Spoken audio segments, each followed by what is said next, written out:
I need your arms around me. I need to feel your touch.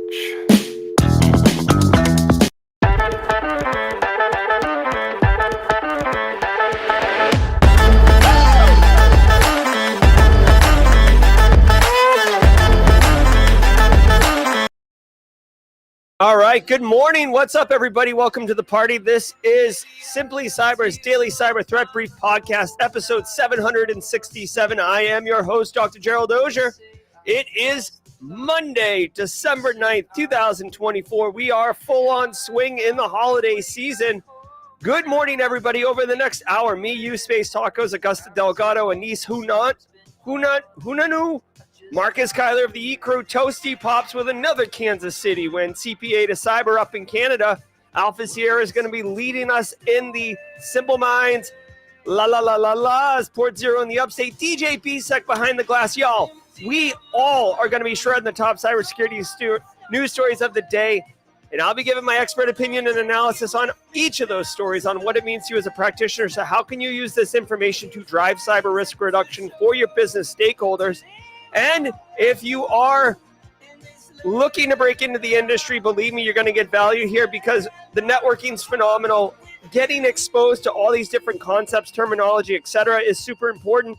And you're going to be asked in any job interview, how do you stay current? This right here is a phenomenal answer. Also want to say good morning to Jenny Housley, Casually, Joseph, Justin Gold, Kimberly can fix it. So happy to see all y'all in chat this morning. Now, I want you to know I don't research or prep for any of these stories. I don't have time for that. Plus, it makes it less authentic. So, I don't prep, I don't research, I don't know what's coming down the pike. I have no idea what I'm going to say, and that makes it part of the fun for me as well as for many of you. Now, before we get into it, I do want to say shout out and love to the stream sponsors who enable me to bring the heat. Gary Sturgiadis. Oh, I got to add That's So Hot to my stream deck. Hold on. Taking a production note right now to add So Hot to the stream deck. Also noticing that, oh, there it is. There's Carl coming up on the stream. All right, guys. Hey, let's say shout out and love to the stream sponsor, starting with my good friend Eric Taylor, the crew over at Barricade Cyber Solution, y'all. Listen, Barricade Cyber Solution is absolutely dedicated to helping businesses from cyber attacks and recover from the damage done. Cyber attacks can cause massive issues for businesses and send dedicated, hardworking business owners into turmoil. But guess what, y'all? Barricade Cyber Solutions knows how to mitigate the damage done by cyber incidents. They know how to eat threat actors out the environment. That's right. Get them on speed dial. Hook them up ASAP if you can. BarricadeCyber.com. If you've got an incident, they've got your back. Lots of experience. You do not want to be researching incident response firms while under your first ever active incident. It's a hot mess express. You don't want that. Also want to say shout out to, oh my God, my voice just cracked like I'm a 13-year-old. I want to say shout out to ThreatLocker. ThreatLocker bringing the heat. Let's do 30 seconds with them. Thank you so much, ThreatLocker. When I get back, I'm going to tell you how this show will solve your continuing professional education, cybersecurity, certification woes. 30 seconds. Be right back. I want to give some love to the Daily Cyber Threat Brief sponsor, ThreatLocker. Do zero-day exploits and supply chain attacks keep you up at night? Well, worry no more. You can harden your security with ThreatLocker. Worldwide, companies like JetBlue trust ThreatLocker to secure their data and keep their business operations flying high. ThreatLocker takes a deny-by-default approach to cybersecurity and provides a full audit of every action allowed or blocked for risk management and compliance. Onboarding and operation is fully supported by their US-based Cyber Heroes support team. Get a free 30-day trial and learn more about how ThreatLocker can help prevent ransomware and ensure compliance. Visit ThreatLocker. All right, thank you, ThreatLocker. And, while the commercials are rolling, I actually have the opportunity to kind of look at chat, have a cup of coffee or sip of coffee. Shout out to Sean Sailors moving into his second round of interviews, and Phil Stafford moving on to the technical round of interviews. Might be working in Belgium soon. Heck yeah, let's go. Let's go. Nice job, team. All right, guys. Hey, every single episode of the Daily Cyber Threat Brief, including episode 767, is worth half a CPE. So say what's up in chat, just like Space Tacos just did, right? Hashtag Team SC if you're feeling it. Burnaby Rosario, good morning, Joey. Hashtag Team SC in chat. Hey, Ms. Julian. Guys, hashtag Team SC in chat. Grab a screenshot of the screen. That's why I put the chat on screen. Grab a screenshot, file it away. Just put a folder on your desktop that says CPEs, and then count the number of screenshots, divide by 2 once a year. That's how it works.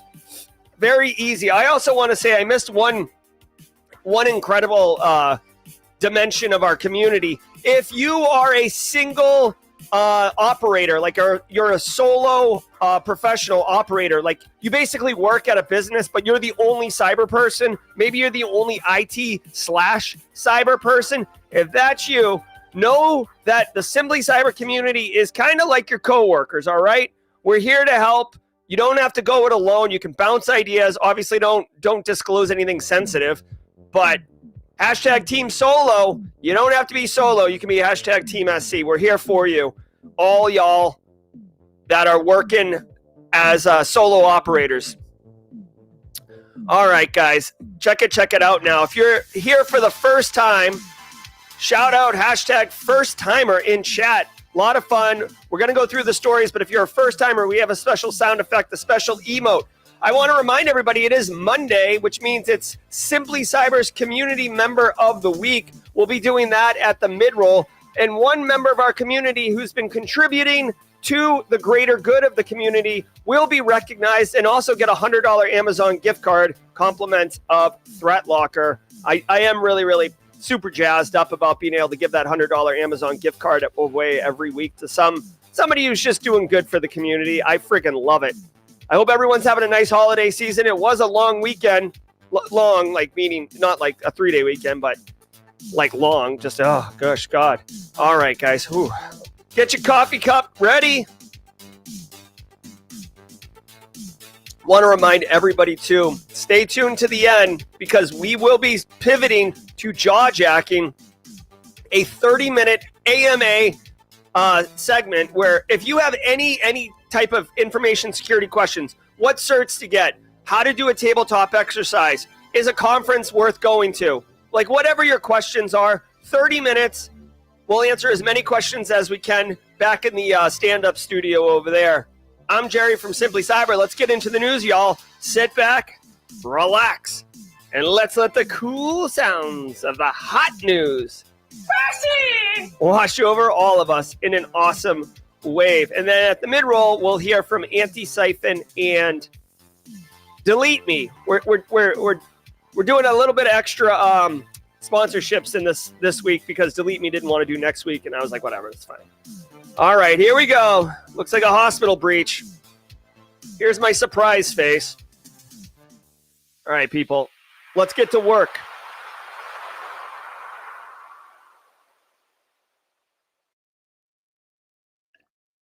From the CISO series, it's Cybersecurity Headlines. These are the cybersecurity headlines for Monday, December 9th, 2024. I'm Steve Prentice. Anna Jake's Hospital confirms details of Christmas Day ransomware breach.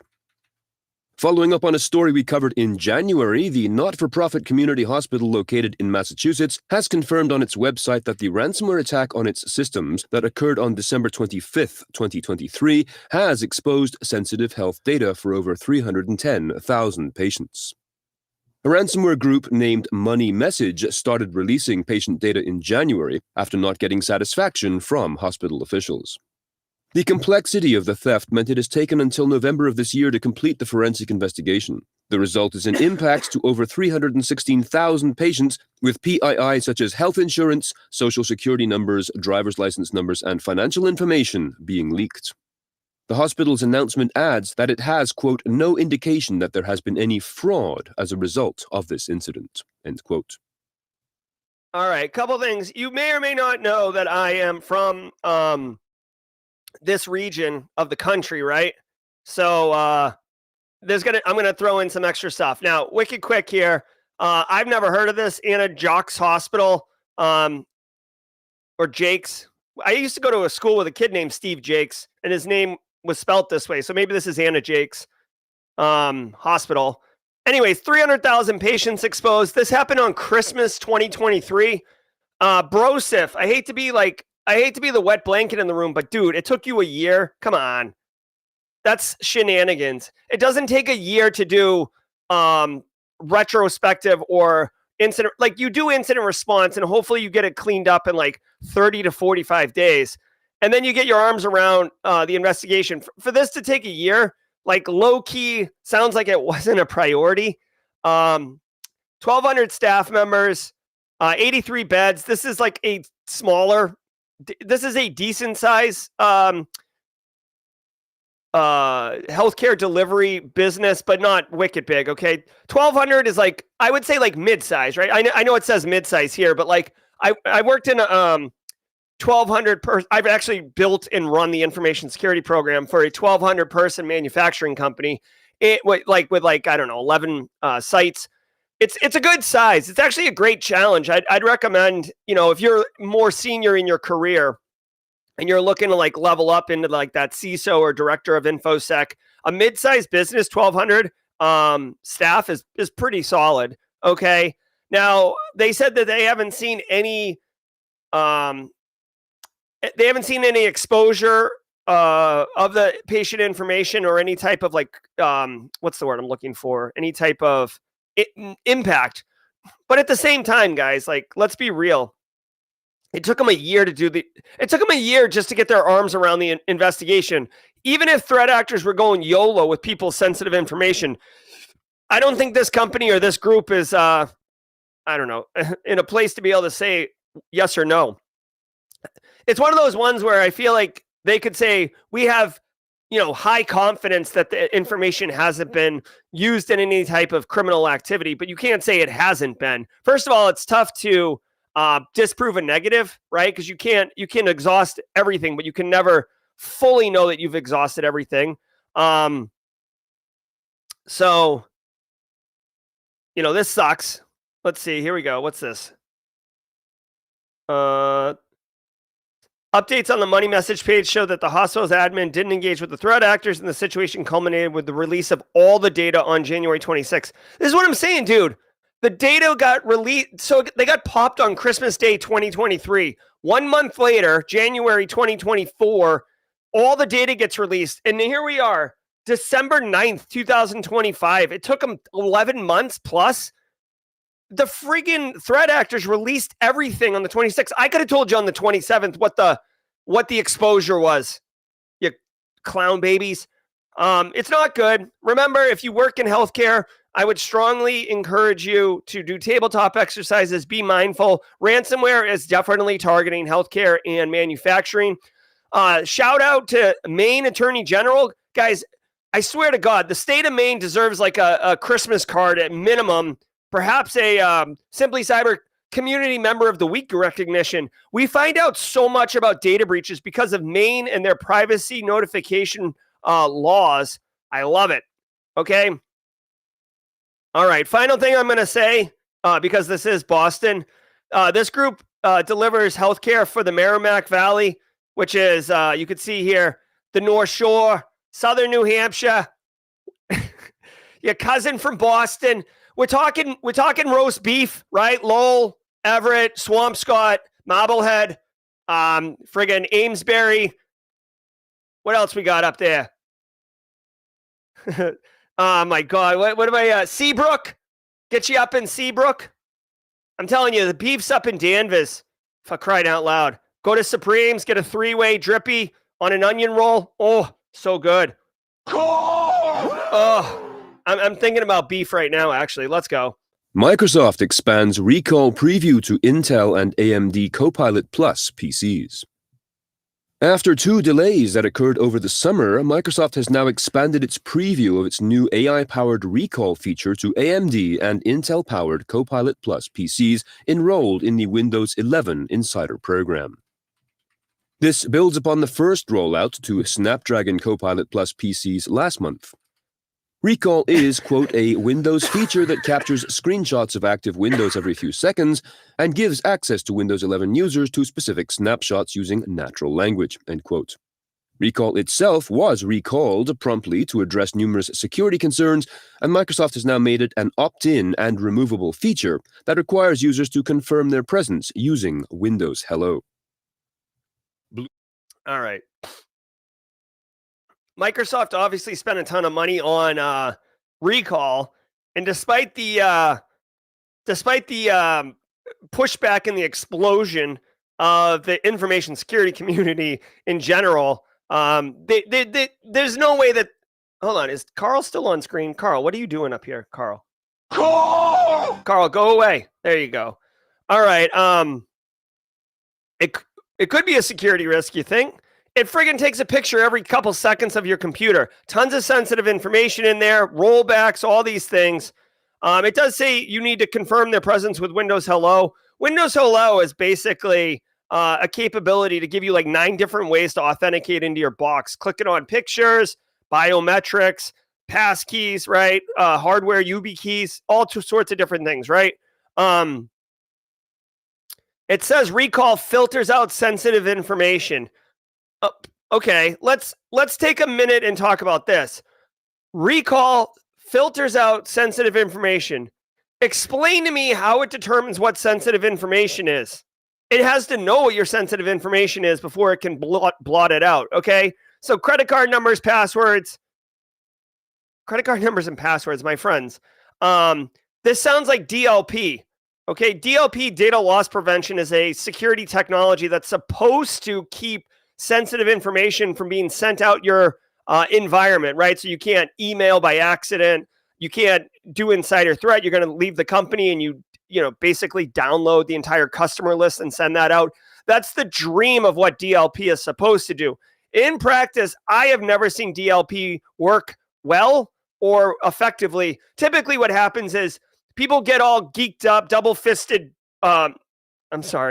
People get all geeked up and then implement DLP, and then it's like too strict and nothing's getting sent out the environment. And then people call you and they're like, yo, like your stupid security technology is keeping me from doing work. I need you to make an exception. And you're like, all right. So then you make a bunch of exceptions and then you basically defang and neuter the DLP solution. So it's essentially like a pass-through device. And then you're just paying for a friggin' network latency utility because it's passing through there and looking at it, but you're not really doing anything. Yeah, exactly. NSA Virus Labs capturing this crystally. I like it. As if Microsoft needs another threat actor feature. Well, like Microsoft, the people who brought us VBA macros and RDP to the internet, now brings us Total Recall. Yeah, exactly. BSEC points out too that it's running OCR on everything, or I think that means I forget what OCR stands for, but it's like something character recognition, maybe object character recognition. What's his face? Charles Finfrock and I had a phone call. Charles Finfrock from Dan Reardon Haircut Fish winning bingo fame had a phone call on Saturday, and I was talking to him about the about one of the stories that we talked about. I think it was like CISA saying all the encrypted apps, no phone calls. This is another one. Guys, what if you're working a very high profile sensitive case and like this snapshots are getting taken over and over again? That information's being stored. Now, if it's being stored locally on the box, well, that's a little less of an issue, but if it's getting captured and pushed up somewhere, that's no good, y'all. Which I suspect is happening because Copilot's in there. What I would say is, if you want, this is a great opportunity for anyone in the community who's looking to make content and kind of stand out as a practitioner. Dude, pull down this dev version of Recall, walk through it, figure out how it works, make a couple case studies, and then make a video or a piece of content like the real on Copilot or Recall, or what 3 things you didn't know about Microsoft Recall that should have you concerned, like whatever.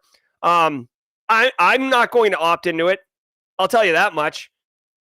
Until there is some type of, here's my thing. Listen, here's my thing. The only reason I would opt into this is if it's offering me some capability that makes me better, faster, stronger, more effective. just turning it on for the sake of turning it on doesn't get me hot and bothered, right? Like, I'm not a friggin', I don't work in the business side where I'm like, ooh, new feature. Ooh, it's the holidays. You get a feature. You get a feature. Honestly, like, you only turn it on if you need it. And I've gotten this far without it pretty fine, okay? If an end user in my environment clicks on something dumb and detonates on their box, just re-image it. Send them on their way. Cool. All right? So that's what's up with that. Also, there was something else. Hold on. There's something else I was going to say about Microsoft. I don't remember. I forget it. Yonder announces restoration progress after November 21st attack. The supply chain software giant owned by Panasonic says that several of its customers' systems are back up and running. This is as the Termite Gang, which is allegedly behind the incident, announced it had 680 gigabytes of data, including emails, insurance documents, company data, and more to play with. Blue Yonder, whose clients include Starbucks, provides systems for, quote, fulfillment, delivery, and returns for more than 3,000 major companies across 76 countries, end quote. Ransomware researchers have tied the code used by the Termite Gang to the Babook ransomware family. All right. Hey, really quickly, a joke for the community that you wouldn't know otherwise. DJ Bsek's behind the glass, so that means he's helping me produce the show. He just dropped in private chat, relative to this story, what AP, Microsoft has, like, Salt Typhoon and Wicked Blizzard and all these other ones. He wants to know what APT name Microsoft is going to give themselves for this threat actor capability. Very funny, Bsek. All right, so the Blue Yonder gang, or the Blue Yonder organization, suffered a cyber attack. Compliments of Babook ransomware. Makes me think of, do you guys remember the rap group? Oh my God, Dilated Peoples? I know that it was like a pretty niche.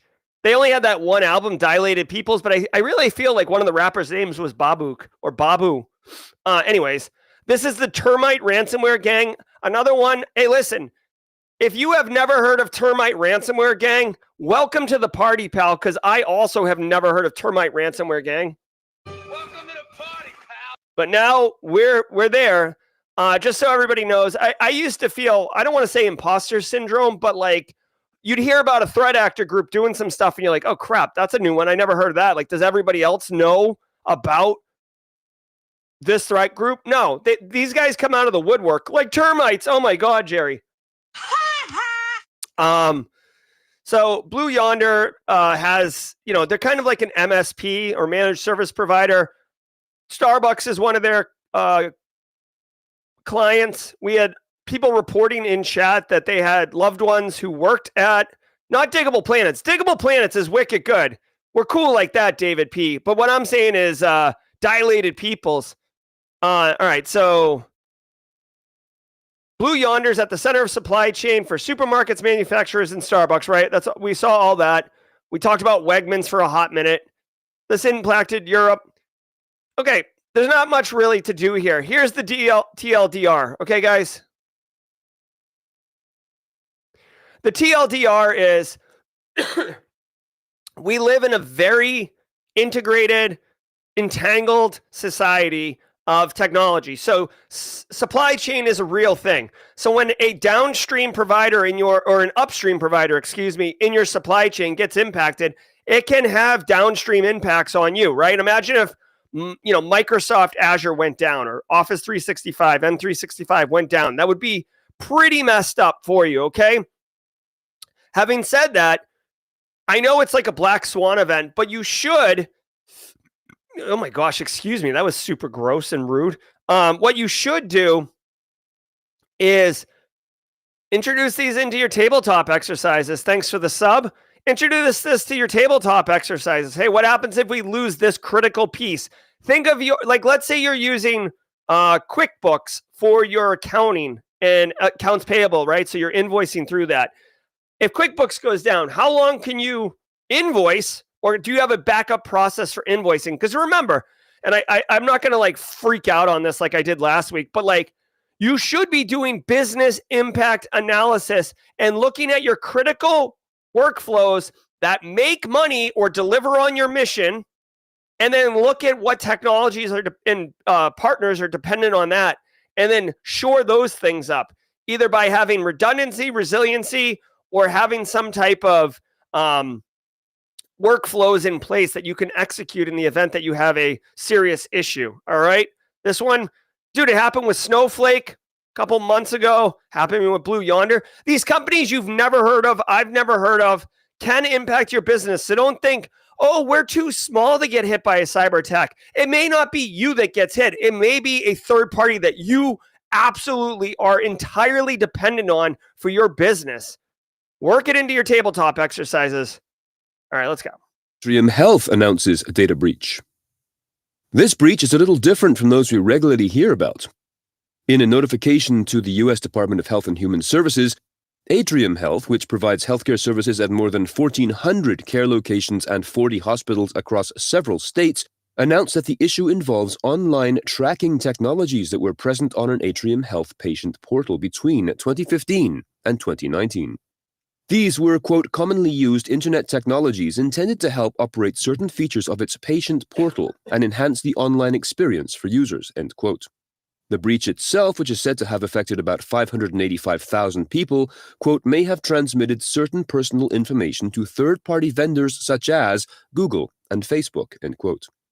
The company continued by stating it was difficult to precisely determine what data was transmitted to third parties, but it is assuming that all users of the My Atrium Health or My Carolinas patient portal between January 2015 and July 2019 are affected. All right, hold on. I'm trying to figure this out. So they had some type of online web server, right? So it's a patient portal where patients can get their own information, schedule things. But at the end of the day, it's a freaking web server. That's what we're looking at here, okay? So how did this happen?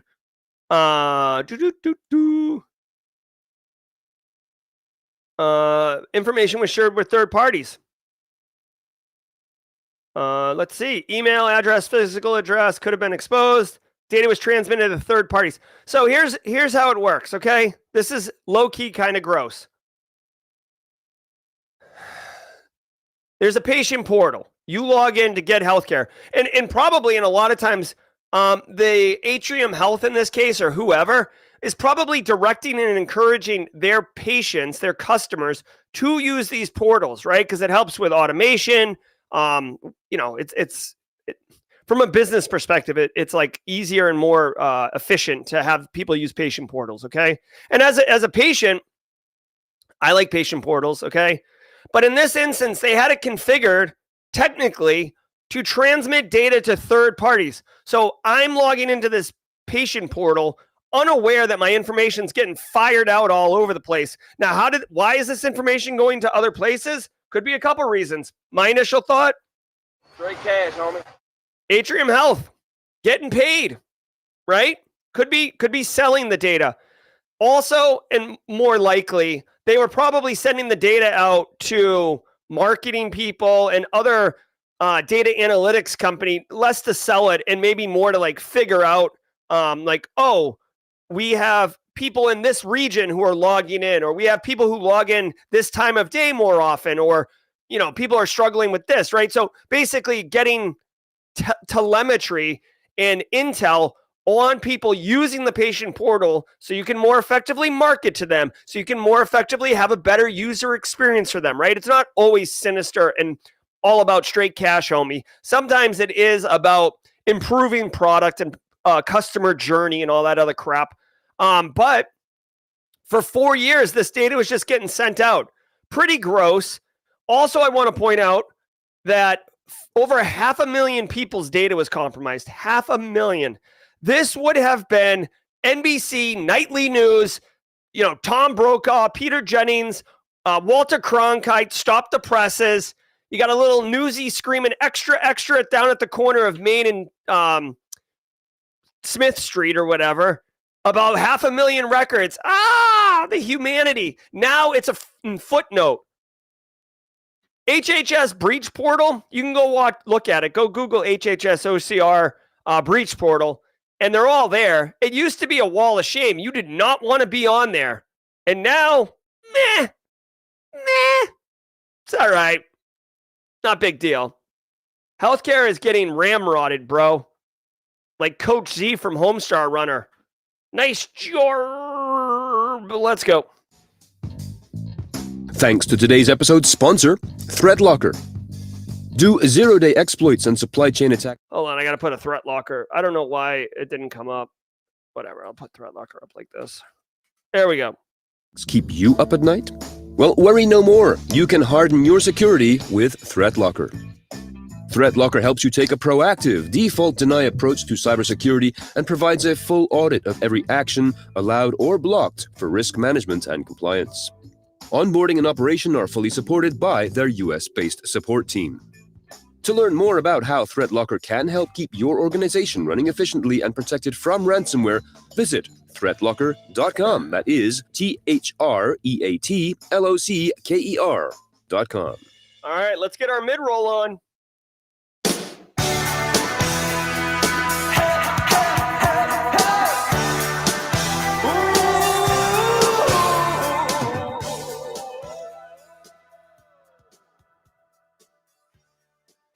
All right, y'all. I hope to gosh you are having a great stream. Shout out to all of you. Thank you so very much for being here. If you're getting value, hit that like button on YouTube. It basically helps trigger the algorithm so other people can find the show. Simple as that, right? Shout out to the stream sponsors, Barricade Cyber, Delete Me, Antisyphon, and ThreatLocker. We're doing 4 this week because of reasons. Just bear with me, okay? I do want to point out that Delete Me, I have a special read for Delete Me. Hold on one second. I got to do this. I wasn't prepared for this. There we go. All right, let's go. I can't use my video for Delete Me. All right, listen. Hey, did you know that your relative's personal information could be sold online right now without you even knowing it? That's right. Things like home addresses, phone numbers, and even email addresses are floating around on data broker sites waiting to be scooped up by scammers. It's pretty scary, but it's also preventable. Delete Me is a service that removes your personal information from hundreds of data broker websites. Hold on one second. There it is. Delete Me is a service that removes your personal information from hundreds of data broker websites. These are sites that gather and sell your data, often without your consent, which is gross. Delete Me goes in and gets your details removed. They do the hard work for you, ensuring your family's information stays private. So this holiday season, if you're looking for a gift for someone that has everything, you can give your loved ones the gift of privacy and peace of mind with Delete Me. It's very much hands off, okay? It's outsourcing your online privacy. And you get a special discount for Simply Cyber listeners. Today, get 20% off your Delete Me plan when you go to joindeleteme.com/simplycyber and use promo code simplycyber at checkout. The only way to get 20% off is to go to joindeleteme.com/simplycyber, enter code simplycyber at checkout. That's joindeleteme.com/simplycyber, code simplycyber. Thank you so very much, guys. We're out here crushing it like a bunch of bosses. I can't use the video because Delete Me wants to use a special holiday one for this week. So that's what's up. Guys, I hope you're having a great show. I certainly am. I'm loving it. I want to tell you, every single day of the week, we have a special segment, and Mondays are Simply Cyber's Community Member of the Week. Now, there's 390 of us in here right now, and all of us are doing good. All of us are contributing, and some of you have been recognized already. But I want to recognize one special person today and explain why we're recognizing them.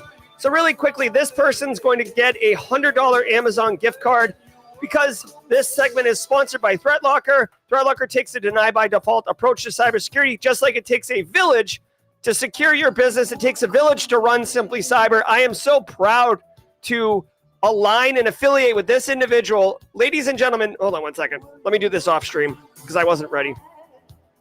Hold on one second. We're not going to get her. Here, do the la la la la's while I bring this up. You guys are going to love this guy. Alpha Sierra, lead us.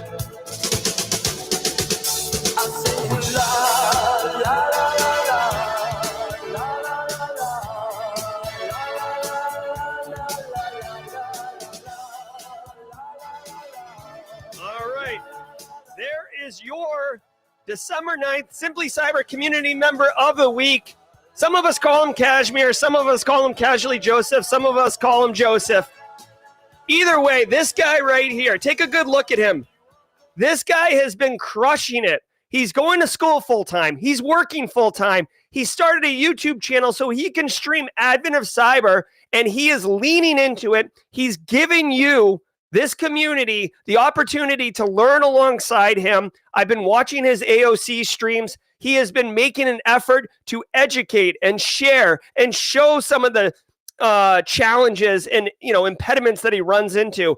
Success is not a straight line, everybody. Success is a squiggly line, and people only see the end result. This guy right here, Joseph Cadden, your Simply Cyber Community Member of the Week. Joseph, connect with me to get your $100 Amazon gift card. Thank you for all you do for the community. Also, he's a mod. Okay, so he ran IT on track 1 for Simply CyberCon. The dude is legend.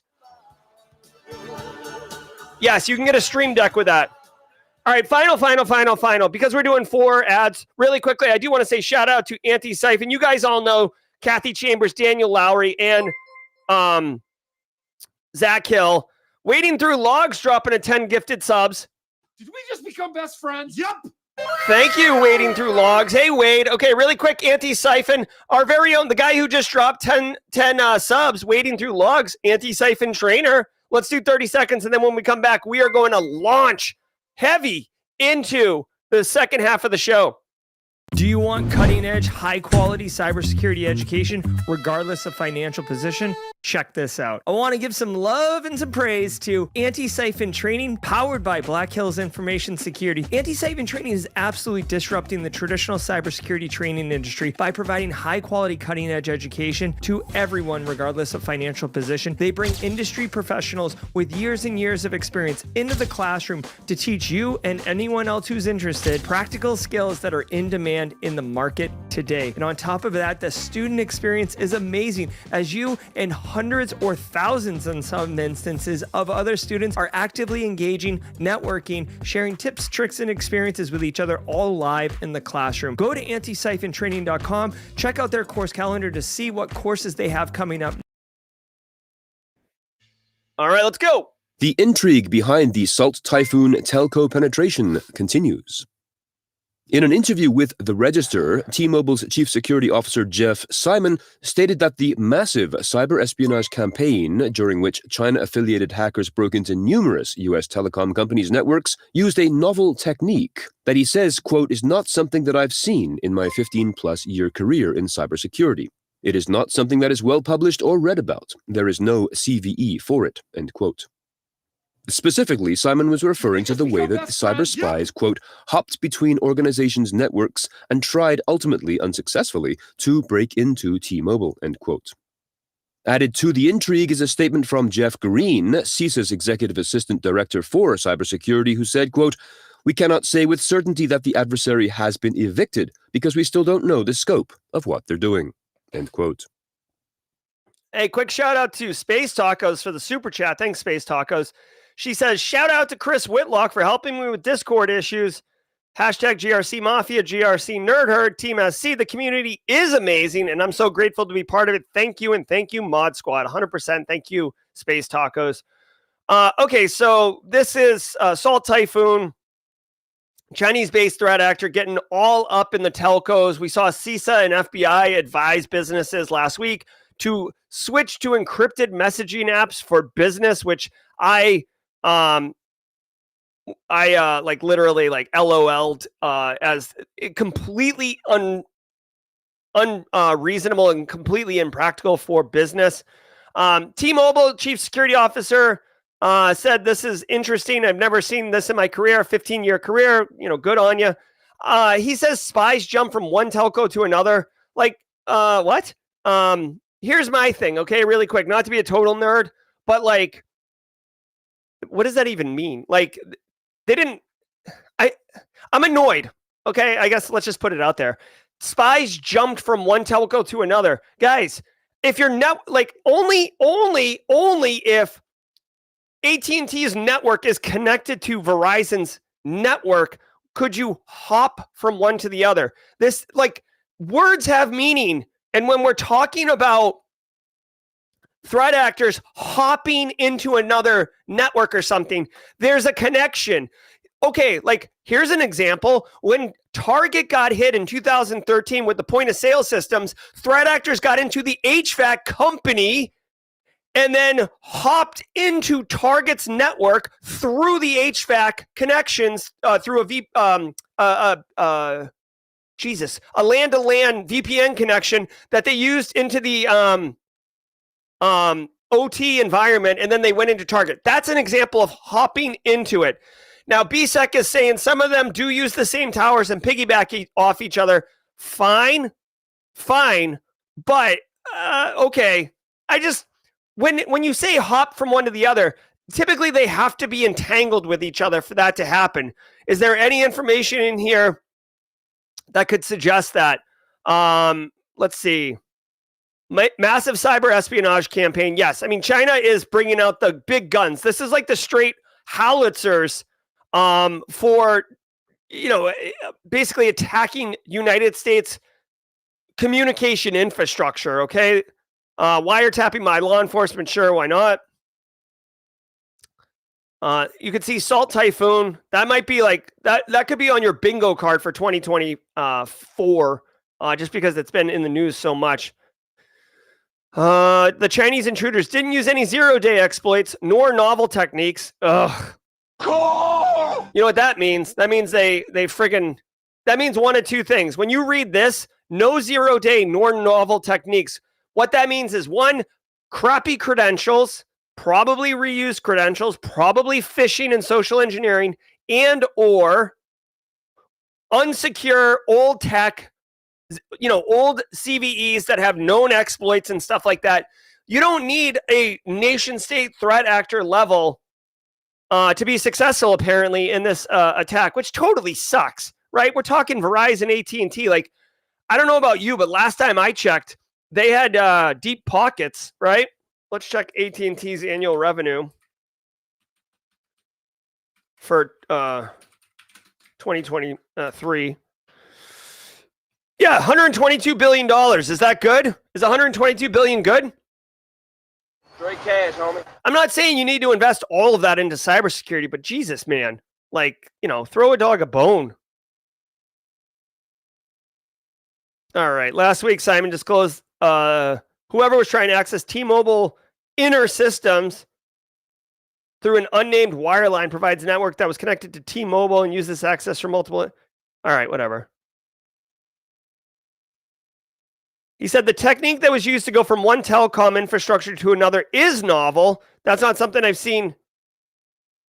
Okay, so there's no details here.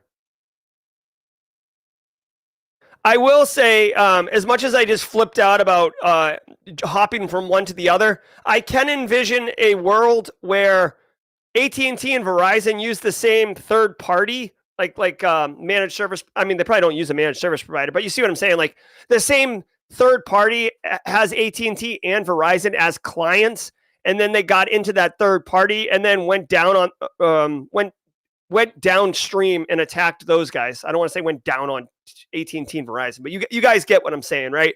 So I don't know. Whatever. It's not good. I'll tell you that. This is nation state on nation state action. This is like plot lines to the opening sequence of a Mission Impossible movie. TikTok loses appeal and is set to be banned in the US. As reported by the BBC, quote, TikTok's bid to overturn a law which would see it banned or sold in the US from early 2025 has been rejected, end quote. The company had pinned its hopes on describing to a federal appeals court how the ban would be unconstitutional, representing, quote, a staggering impact on the free speech of its 170 million US users, end quote. The court, however, upheld the law, which it said was the culmination of extensive bipartisan action by the Congress and by successive presidents. TikTok says it will now take its fight to the US Supreme Court. Wow. Wow. I feel like that Owen Wilson, wow, sound effect would be good here. I didn't realize this was on the table. I did not realize that TikTok was being banned in the United States. I thought it was like a single state or something like that. Isn't like North Dakota or one of those states banning TikTok? I don't know, dude. This is crazy. This is like country on country action. People are going to lose their mind. Really, honestly, if TikTok gets banned. A lot of Gen Z are all about that TikTok viral life. I know, whatever his name is, Kai Cent or whatever. I probably said that wrong. That dude, there's so many people who are making money off TikTok that you're talking about. You're talking about taking away people's like ability to make money. Now, granted, a lot of people are just going to switch over to Twitter or Blue Sky or YouTube or Twitch or whatever and continue to make the money. But a couple things. One, this isn't a cyber story, so let's just leave that there. Two, I do think it's interesting. Think about the money here, okay? Straight cash. Think about the money. Like I get that, the argument here is TikTok's run by China. China is trying to like infiltrate and warp the next generation of people's brains, kind of make the United States idiocracy. I think that's it. They're siphoning data. They're profiling U.S. citizens, making digital twins, whatever. Okay. All of that. That's something. Now think about the money here. Okay. TikTok is crushing it. TikTok is so successful that YouTube has come up with shorts and vertical feed. Instagram's got reels and vertical. They've had that for a while. Twitter's now doing, like, basically everybody's ripping off everybody else. And the amount of money that's going through TikTok, the amount of eyes. We live in an attention-based economy, by the way, right? Attention, data is the gold, but attention is equally valuable to keep people's attention, retain their attention, keep them on your platform, keep them in your feeds and stuff like that. So think about it. If you eliminate TikTok, all these people who are wicked conditioned to consuming content have to go somewhere to scratch the itch. That means there's going to be a massive exodus of people migrating to new platforms. And with that migration comes Straight cash, homie. Oh, yeah. Feel it, baby. I'm just saying, there's a lot right now, guys. Big tech we live in the gilded age of big tech. It's not steam, steel, and locomotives, Rockefeller, Vanderbilts, and stuff like that. It's straight up Musk, Bezos, Zuckerberg. Big tech is the gilded elite. And this decision and this kind of regulation wildly benefits those wealthy people. So again, I'm speculating, okay? Let me get my little tinfoil hat on. The tinfoil hat is basically a visual asterisk on what my thoughts are. Come to your own conclusions, do your own research. Stay through to the jaw-jacking segment because I'm going to give away some gifted subs during jaw-jacking. Romania annuls presidential election, citing Russian influence. The first round of the country's presidential election has been annulled by its constitutional court, showing Russian interference influencing the result. Such a move is unprecedented in Romania and will require that the electoral process be repeated in its entirety. Intelligence documents declassified and released on Wednesday by the outgoing president assessed that the victory attained by far-right candidate Călin Georgescu in the first round was, quote, down to a widespread state-sponsored interference on his behalf, including a sophisticated guerrilla campaign on social media, particularly TikTok, end quote. There we go. We're getting... Get your TikTok here. All right. So this is pretty bananas, okay? Imagine, dude, I mean, just think about our own United States presidential election. Imagine, if you will, that like Donald Trump was just elected president. He'll take office in January. Imagine if we decided as a country to annul the results because of international interference from a foreign adversary. That is insane. And that's what's happening in Romania, which I'm also going to Romania in May, which now I'm like, oh my gosh, like, is it going to be, when I see stuff like this, I'm like, do I want to go to Romania? Hopefully it's cool there. Hopefully, in democratic societies, peaceful transfer of power integrity in the president, in the democratic process is unbelievably important to maintain civility and social structure. Let's see, here we go. Electoral process will be repeated in its entirety. They're going to fully redo the election. If I was the winner of that election, I'd be kind of low-key pissed, maybe overtly super pissed. We'll see. Let's see, there was a runoff between this guy and this guy, lady, Elena. It's not going to take place. Jesus.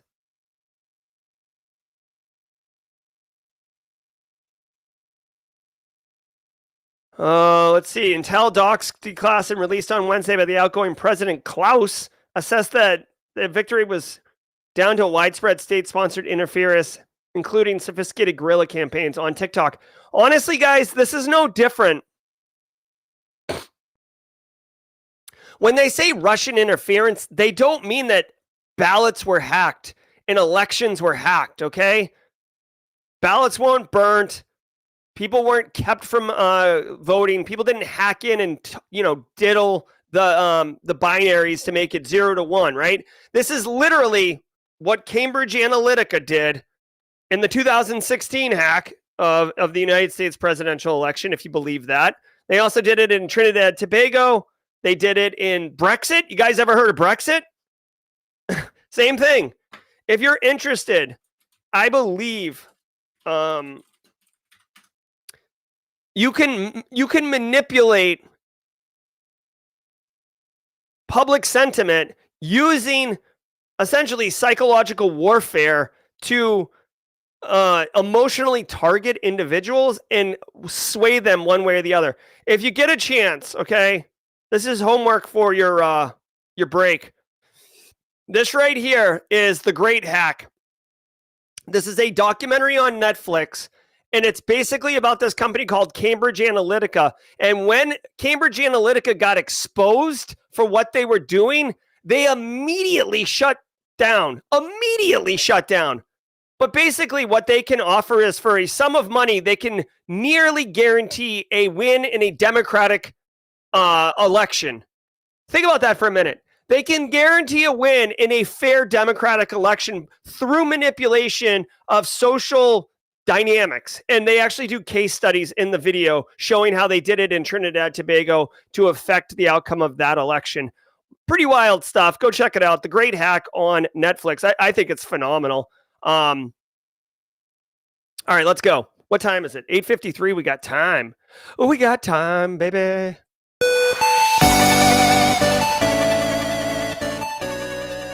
Yo, we are straight crushing it like a bunch of bosses, y'all. I want to remind everybody, if you didn't know, we are doing Simply Cyber Daily Cyber Threat Brief every week. We are in the holiday season. Simply Defensive is off until Q1. 2 Cyber Chicks is off until Q1. But Simply Cyber Firesides continue to ramp up and deliver. We are having Brandon Poole on. Brandon Poole runs Panoptcy. Many of you know this. He's a upstate, he's a South Carolinian upstate guy. Really, really talented. And he and I had a call last Friday, and we had so many things that he was talking about people are doing wrong. He's not calling you out. He's not saying you suck at cybersecurity. He's just saying that there's a lot of things that are taken as norms and assumed best practices that is just not right. And we're going to be talking about how everyone's doing everything wrong. A little bit of a spicy episode. Spicy! So come join us this Thursday. Again, I'll be coming hot off the heels of a flight. I have to go to Atlanta tomorrow. I'll be back Thursday afternoon, swinging into the studio for some hot Simply Cyber Firesides action, bringing you all that we can. Guys, again, shout out to Joseph for Simply Cyber Community Member of the Week. He's an absolute stud. Guys, if you got to run, be well. And if you want, please stay. We are going to be transitioning to Jawjacking. Jawjacking is a 30-minute Ask Me Anything segment. It's all about good times. I'll be switching over to the other studio. I'm Jerry from Simply Cyber. Mod team, thank you. Simply Cyber community, thank you. I hope you can stay with us for the next 30 minutes. Until next time, y'all, be well. Ever wonder what it takes to break into cybersecurity? Join us every weekday for Jawjacking, where industry experts answer your burning questions about the cybersecurity field. Live, unfiltered, and totally free. Let's level up together. It's time for some Jawjacking.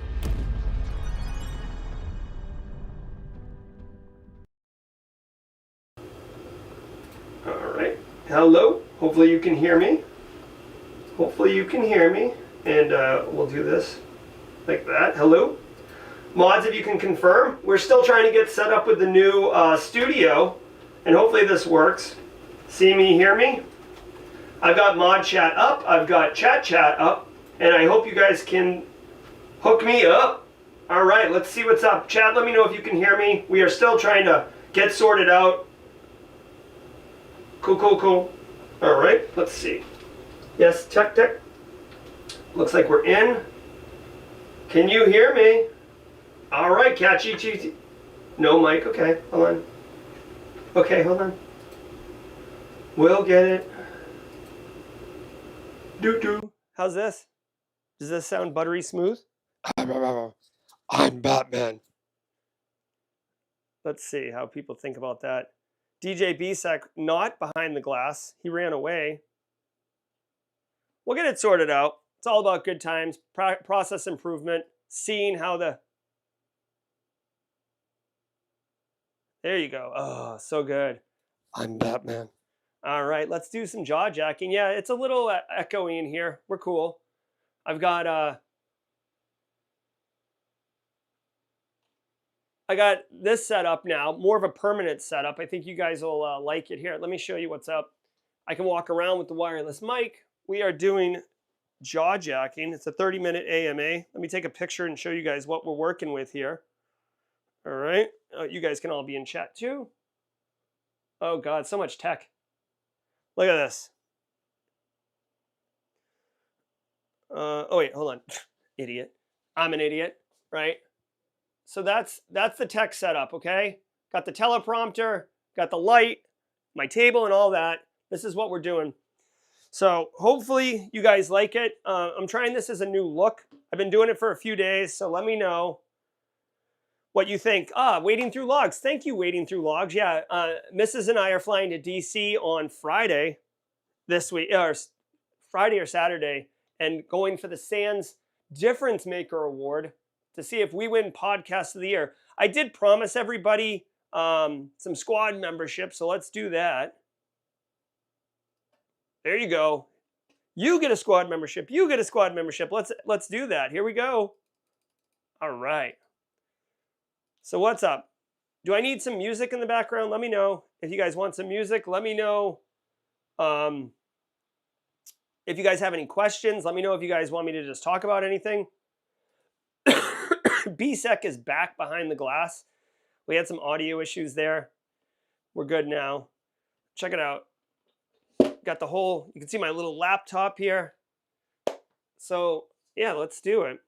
I want to say shout out to DJ BSEC. He ran an AOC / DJ party this weekend that people really enjoyed. Let's see. Jake says, I'm a former lawful interception engineer at T-Mobile. Oh, lawful interception engineer at T-Mobile. And I left over Salt Typhoon. T-Mobile manages the FBI wiretaps for all carriers called DCSNet. And they were a single point vulnerability. Wow. Thank you, Jake, for that. That's really interesting. Some midnight? Sure. This is my first time seeing you and your content. Earners and learners. Let's do a welcome to the party, pal, for this guy. Can we do that? Oh, wait. We can't because that's on the different stream. Earners and learners, welcome to the party, pal. It's great to have you. Volume's low. Is my mic volume low? Is that what we're talking about here? What do I make the companies scraping off the CEOs' names off their main websites? Lots of echo. Okay. Have a good one. So I think, whatever. That United Health CEO got shot in the back, and I guess if they're scraping people's CEOs off websites, it's because they think that'll save them. Dude, most publicly traded companies have to disclose who their officers are in public SEC filings. So if somebody wants to get to a CEO, they will get to a CEO. It's not like taking their name off a website is going to do anything. All right.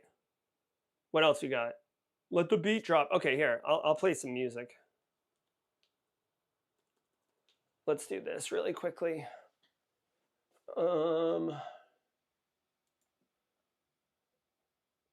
Let me see.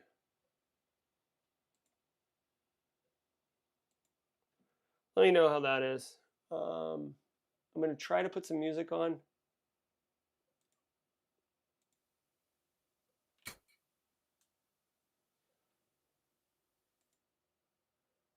All right. Now, I can't hear it. You should be able to hear some music now. The midnight music. No music? Okay. I'm such a jackwagon. All right, let's try this.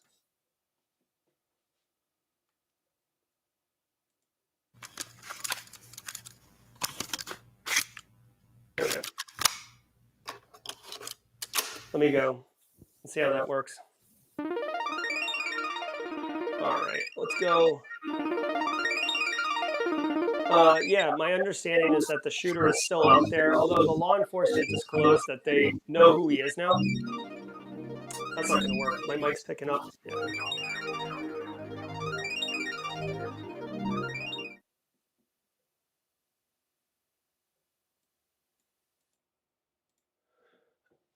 We'll have to figure it out. Like we'll do music later. We'll do music on some other time. Oh, actually, hold on. There's like a music button here. Let's do this. What's chill mean? The backpack was found filled with Monopoly money.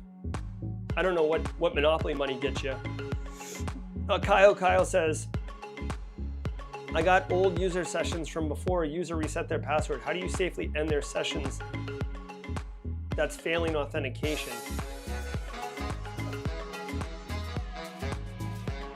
Well, I mean, usually through a managed console, you can, like, it depends what user sessions you're talking about. Like, for example, M365, you can go to administration console and basically expire all prior sessions. I know with Google, you can do that as well, or Google will do it for you if it detects suspicious activity on your account.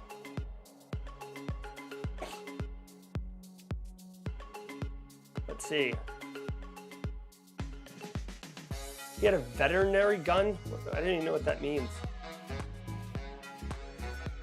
Have a good one, Rhonda Rummerfield. Okay, can you adjust it, BSEC?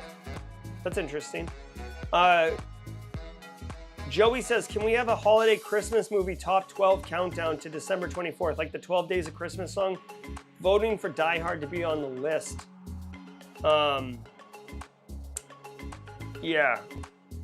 I mean, I like Die Hard as a Christmas movie for sure. National Lampoon's Christmas Vacation is always like a solid for me. Kyle is saying inactive directory. DJ BSEC, is there a right click clear sessions for Active Directory? I know there's one for Azure Active Directory, but do they have that in AD? Yeah. Again, yeah. BSEC's confirming it for me, Kyle. On-prem doesn't have the ability to remove sessions. Oh my God, Commando's so good. I just wish Commando was at Christmas time.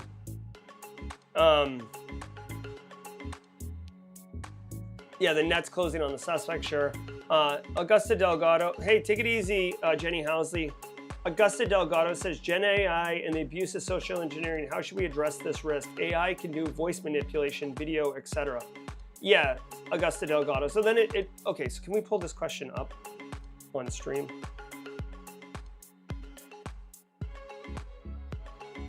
Okay, so the risk isn't Gen AI and social engineering.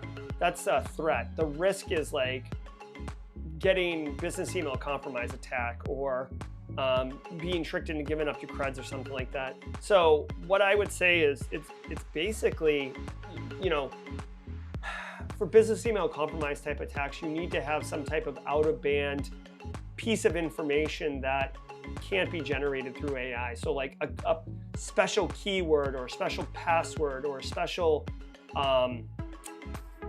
you know, you get a text message from, you know, a phone number or, you know, Signal. Like if it's over $1 million, you know, the CFO has to message you through Signal, something like that. As far as phishing and stuff goes, vigilance, right? I actually kind of fell for a fish this weekend. I got messaged to Twitter DMs from Duolingo about a collaboration. And, you know, I normally collaborate and sponsor with cybersecurity vendor companies, but we do use Duolingo in my house. And I was like, all right, cool. Duolingo's cool. And the person's like, sure, here's the deal. We actually discussed like rates and negotiated. And then they sent me a link to register and everything like that. And I was like, okay. And I actually followed the link and I was on my phone and it said, hey, mobile doesn't work. So I was like, oh, that's weird. So I went to bed and didn't think twice about it.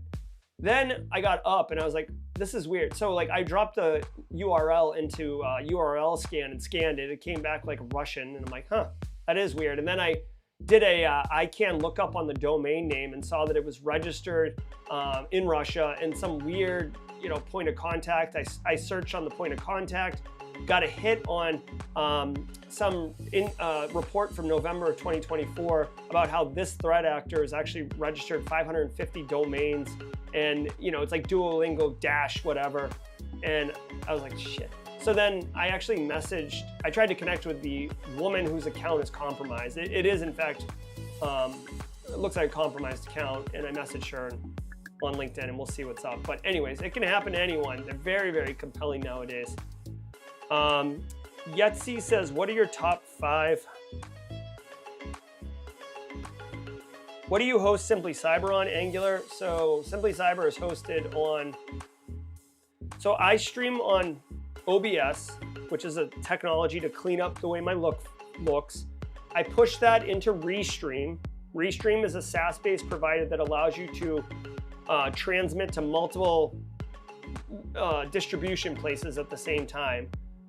Once I push the distribution, it goes out on YouTube and it goes out to LinkedIn. So that's my workflow there. Kimberly, you and I are we're kinship here. Die Hard and National Lampoon's Christmas Vacation. That's a double one. FedEx says you can expire everyone's credential on AD with a single command. So FedEx, if you can tag Kyle in that and give him a little bit more insight, that would be appreciated. Thanks, FedEx.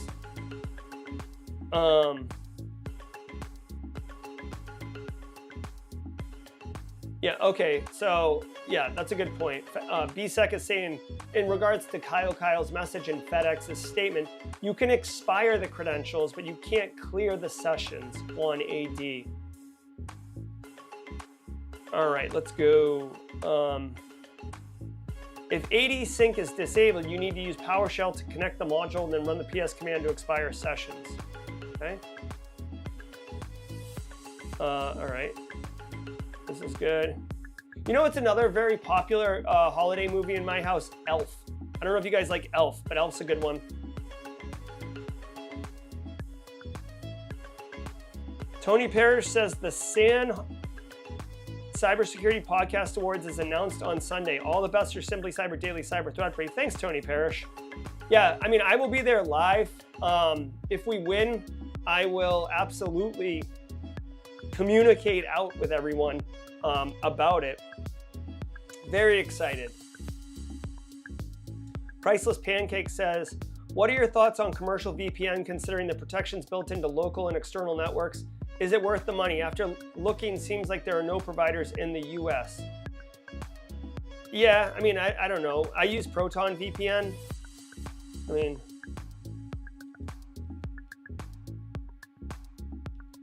where are they from? Proton VPN's from Switzerland. I mean, I don't know why you want necessarily a US-based provider. I mean, nothing wrong with Switzerland. So I haven't done a deep analysis of VPN providers. I like Proton. I like where they stand. They have a track record that is great, so that's what's up. Amish Runaway says, what's AD? AD is Active Directory. Active Directory is a Microsoft technology that essentially allows you to administer a Windows environment. Users, like user accounts and access to resources, and then devices like computers and servers and stuff like that. AD is like the management control plane of a Windows environment. Kyle says he's planning on doing a Kerberos ticket reset. Not sure if that will clear all the old user sessions. Make sure you communicate that out, Kyle, because I think that could be a little disruptive. What are your top 5 summit conferences you recommend we invest our time for? GRC, CMC, FedRAMP, auditors. Okay. Yeah, I would definitely. I'm not really running. I mean, there isn't really like a really good GRC one that I know of. I would recommend. There's definitely like a gov, like some type of gov one that would be around the DC Beltway. Most of the conferences I go to are industry, like cyber industry, right? It's less specific to a demographic or a vertical within the industry. If anyone knows in chat, I would love it. Let me Google really quickly. Josh Mason, I don't know if he's in chat. Josh Mason lives in the DC Metro, or the DC, Maryland, Virginia area, and might know. Basically, because we're talking about government work and related work, the DC area is where it's going to be. There's a, what is it, Charleston? What is it? At 5 SRI, whatever.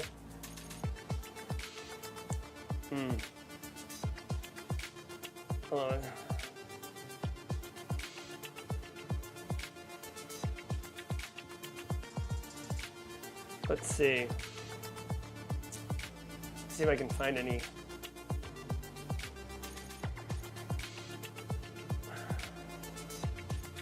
ISACA, Greater DC area. Yeah. So what I would say, who asked that question? I forget who asked that question, and I'm sorry that I missed it. But basically what I would recommend is basically search on those keywords and then conference. I don't know of any specifically, but there's definitely a bunch of them. They're just, the thing is, those type of conferences, I've been to some like that, they're super niche, and they're not going to be spending a ton of money on sponsoring or marketing, because it's an industry conference where it's like, hey, we're here to give updates on CMMC 2.0. We're here to have people who are giving training sell their services and stuff. So there will be vendors at those conferences selling stuff, but it's not going to be remotely like RSA or Black Hat or, you know, anything like that. They're smaller, I guess is the best way to put it. So they're not going to be marketed wide, so you have to go find them. Okay.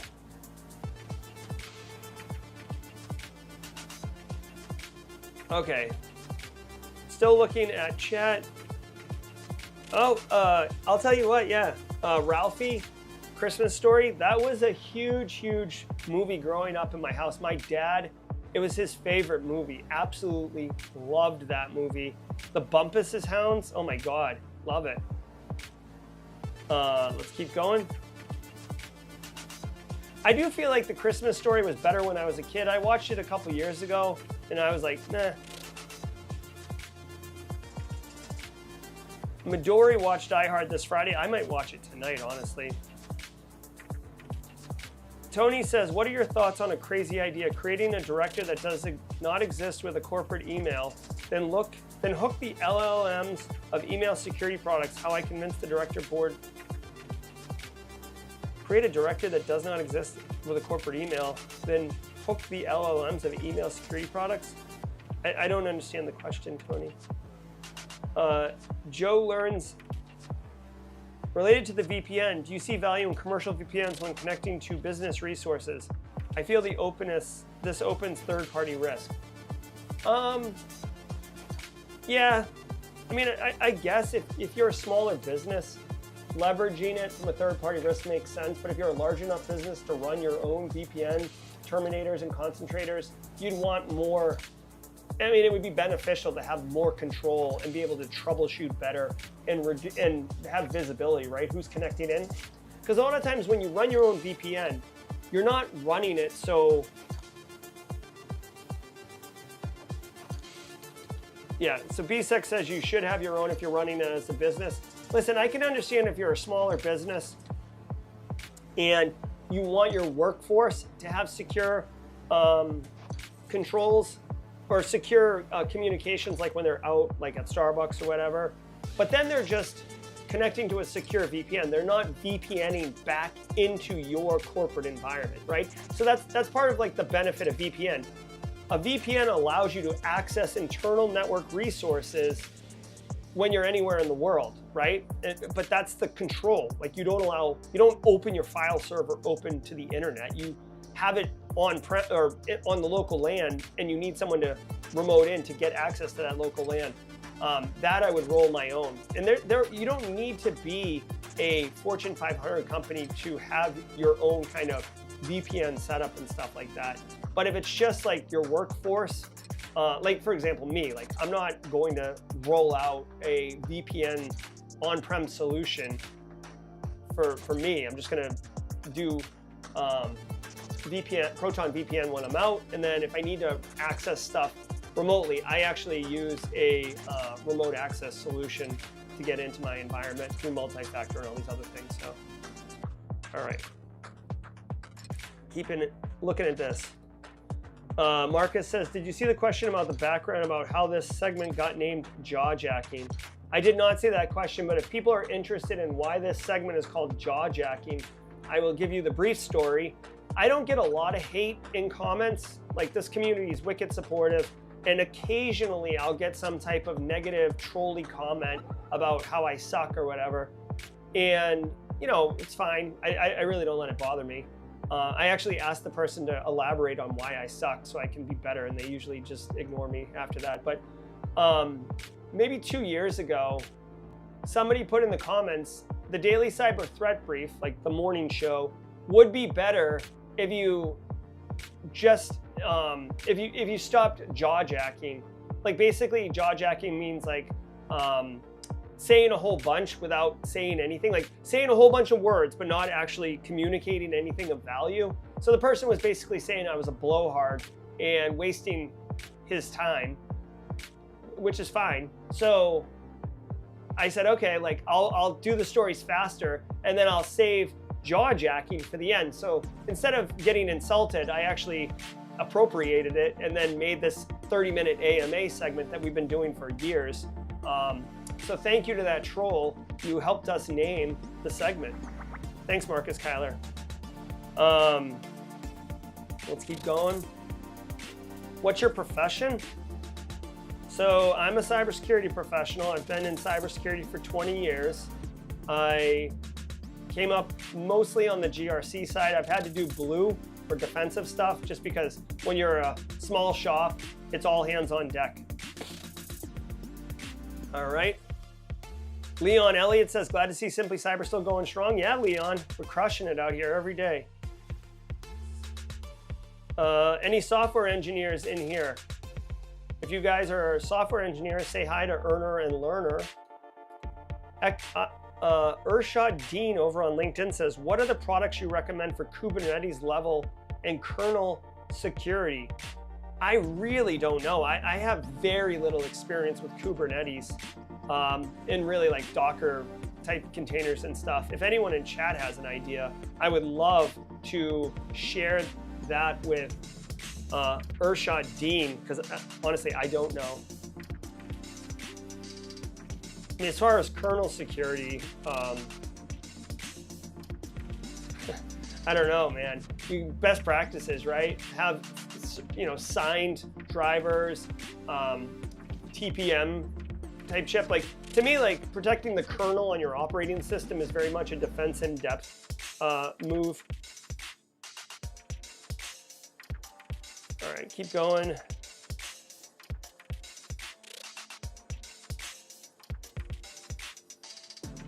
Jake says he loves being part of the community. Thank you, Jake. It's great to have you in the community. Brent says he watched the Dungeons and Dragons movie over the weekend. Surprisingly solid. Code Brew, let me know what one that is. Is that the one? Is there a Christmas one, or is it's just called the Dungeons and Dragons movie? Let me know. Tony's following up. He says, creating a SecOps mailbox by posting a director that does not exist. So email security tools learn more patterns. Oh, yeah. That's totally cool. It's called a honey token or a honey account. You should totally do it. You should set that account up, like fully set it up like in AD. Set it so it can never log in, like no login hours. But then have a detection that if it is being attempted to log in, that's a good indicator of compromise. All right, FedEx watched Shrek, not a kid's movie. Okay, thank you. Dungeons and Dragons, Honor Among Thieves. We'll have to watch the trailer on that. Earners and learners. Anywhere should I start? Oh my gosh, yeah. Like, we can do a whole bunch of places, earners and learners. Let me do this really quickly. It depends on what you want to do, honestly. Let me do this really quickly.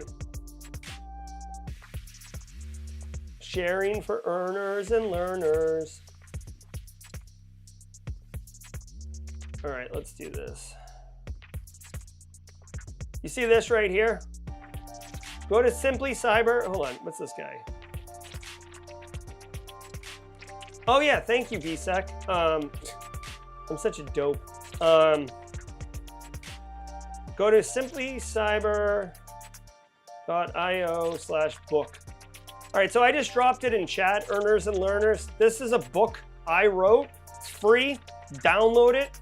It gives you a high-level roadmap on exactly how to get into cybersecurity. When you're done with that, you can get this one, simplycyber.io/pivot. This will give you a more deeper dive.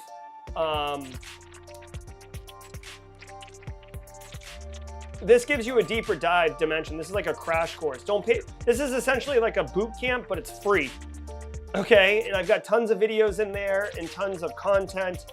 Go do that too. So it's step 1, step 2, and then step 3 is winning. Let's do this. All right, and here's step 3.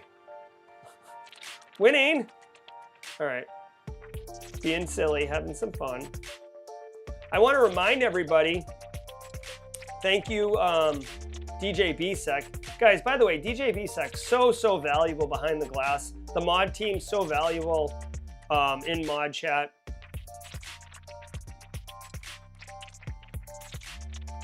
If you go to tryhackme.com/Christmas, you can play the Advent of Cyber.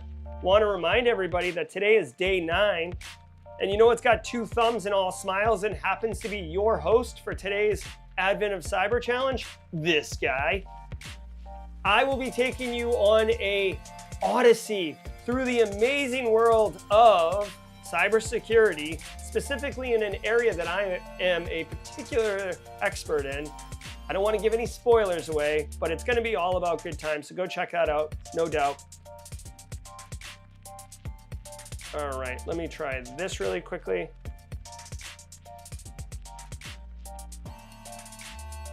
All right.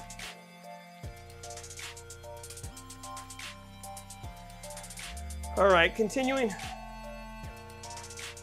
Yeah, I heard that. Doug Ramirez says, do you have any future plans to do anything with Perry Carpenter? Douglas, we don't have any plans right now. I do. Perry Carpenter is the AI guy. He wrote the book Fake, F-A-I-K. Go check that out. Perry and I have a monthly meeting. We're friends. We get on a call once a month and just shoot the breeze, compare notes, etc. We don't have anything planned together right now, but I would love to collaborate with him. He's a great guy.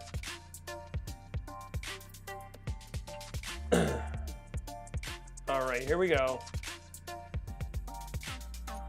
Triple D, I just want to say hello to Triple D. Triple D is always so kind, always welcoming so many people in chat. Nice to meet you. Matt Mainimo says, I think you're awesome as well in the show because it's natural and original. Thank you. If you're talking to me, if you were talking to somebody else in chat, they probably are awesome. I've been hooked to this, but usually only in Spotify, but I recently booked my lunches breaks to coincide with the live stream. Heck yeah. Tony, let's go. Anita Sailors, when trying to save all these screenshots or CPs, did someone write code for the MacBook to auto-save it somewhere? Hi, I'm a software dev. Yeah, I mean, just whatever screenshot app you're taking, you could probably configure it that way or download. There's plenty of screenshot apps.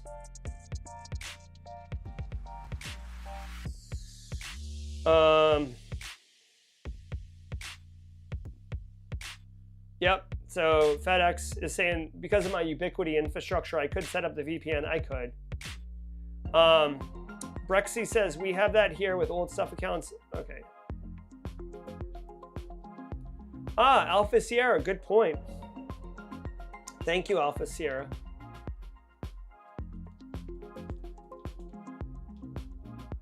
If you want some straight up great training,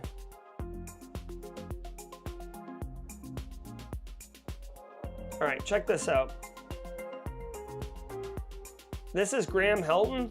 Graham Helton is this guy right here. He's really good at cybersecurity and presenting. He's very, very kind, and he actually does Kubernetes training.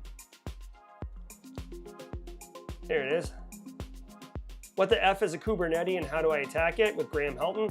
This would be worth doing. This is him right here. He's always walking around the conferences. Really nice guy. I've had a beer with him.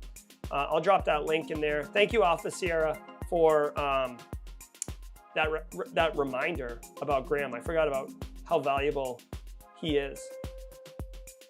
Continuing on down, Priceless Pancake says the D&D movie slaps. All right. How did you break into cyber? Because it's tough to get a break, especially when you are just coming out of college. What's your advice? Luke, I'll tell you two things. One, when I came out of college, I came out with a computer science degree. I thought the only thing you could do was be a software engineer, so I went and became a software engineer. After working construction for 4 months, because I was an idiot, I thought I was really smart, like whatever, and things kind of came easy. So I thought you just had to do the bare minimum, and once you graduate, you just go get a job from the job store, and you know, it's as simple as that. Like I literally thought I would graduate and just like going to school, like you just show up the next fall and school's there. You apply to a college and you just show up and you just go. I thought you just sign up for a job and off you go. That's not the case. So actually I had to grind to work as a software engineer. So first thing I would recommend is if you're in college right now, you should absolutely be applying yourself. Like take it seriously. Get to know your faculty. Make an effort to be committed and demonstrate your professionalism. If you're just getting hammered all the time and being an absolute clown, showing up late, blowing off classes, doing the minimum, getting C's, it's not going to work out well for you. There's a really great opportunity to engage with professionals when you are in college. Once you're out of college, you should be, before you even graduate, you should be doing practical hands-on things, right? Getting lab experience, getting practical experience, going to conferences, introducing yourself. You're here right now, Luke. Great start. Go engage with some Discord information security communities. You need to get a leg up before you graduate, or else you're going to find it's going to be kind of hard. Also, I'm not saying you have to do this, but I do want to point out really quickly, this is a shameless plug, but it's the reason I did it. So in January 6th through 9th, can I do this right now really quickly? Hold on, let me see if I can do this.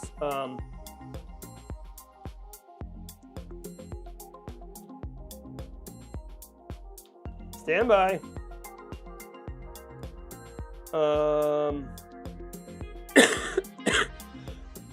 Excuse me. This is gonna be worth it.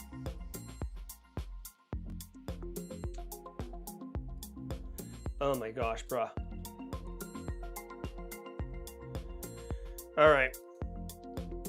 Check this out. If anyone's interested, you do not have to do this at all to be successful, okay? You don't have to do this at all. I just did as a disclaimer. So, on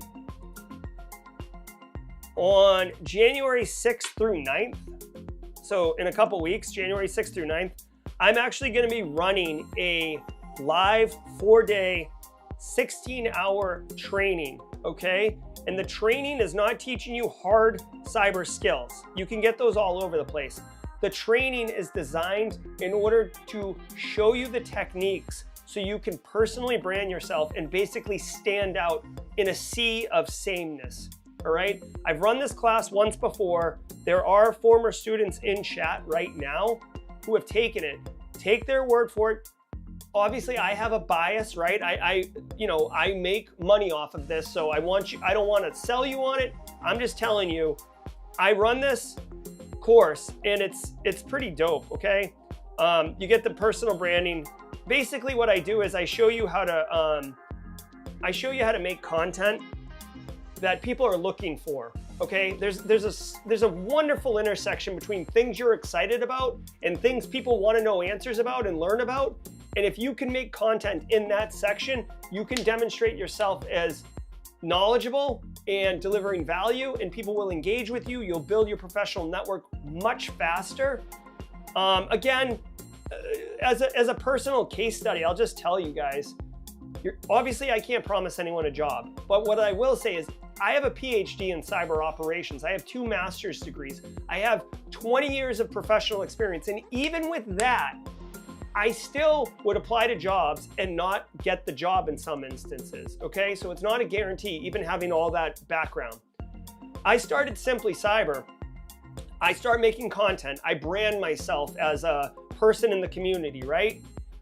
And I had CEOs reaching out to me and they would say, like, literally get on the phone with me and they're like, what will it take for you to quit your job right now and come work with me? Name your price, name your requirements.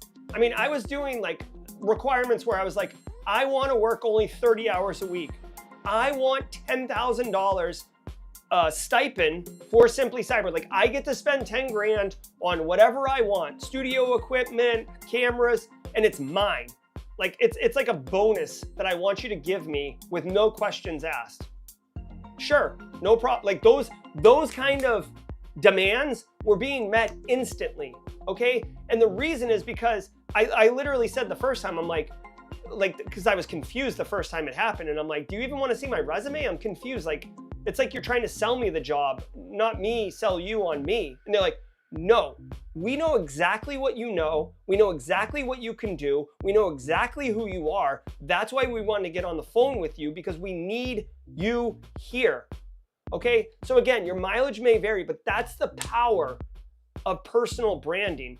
B-Dubs is a Simply Cyber community member. She's crushing it with her blog.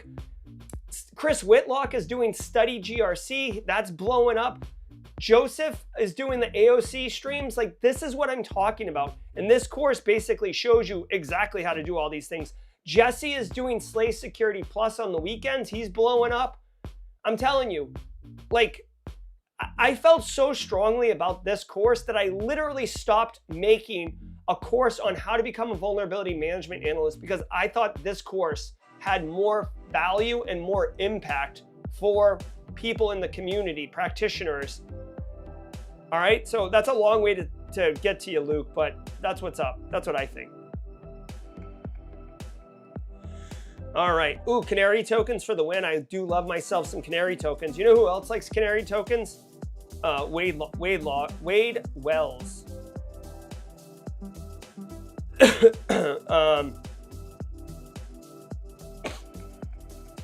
Yep, brews and hacks. Today, I am the AOC Advent of Cyber guest content creator today and tomorrow. And I think you might be pleasantly surprised tomorrow, because tomorrow I'm not doing GRC. I'm actually doing a much more technical thing. Hey, somebody get Joseph, Casually Joseph on the horn. He was making fun of me the other day for not being technical and not having technical chops. So tomorrow, I actually basically hack something, catch a reverse shell. All right, Dungeons and Dragons, let's go. You guys are awesome. Thank you, Diana. You're very, very kind. Let's see. Looking at chat. We are a couple minutes over. I'll do a couple more. It is fun hanging out with you guys. Hold on, let me look at my thing really quickly. Hold on, I'm looking at my calendar today. I'll go to 10. I was gonna do it at 9:30, but if you guys are cool with it, I'll stay till 10. BSEC, if you gotta bounce, I get it. I'm having a good time here. Let's see. Midori says, could you add Cyber Ohana project to the list of veteran resources? Sure. Are you talking about on the Simply? Oh, no problem. BSEC, thanks so much. Mod team, thanks so much.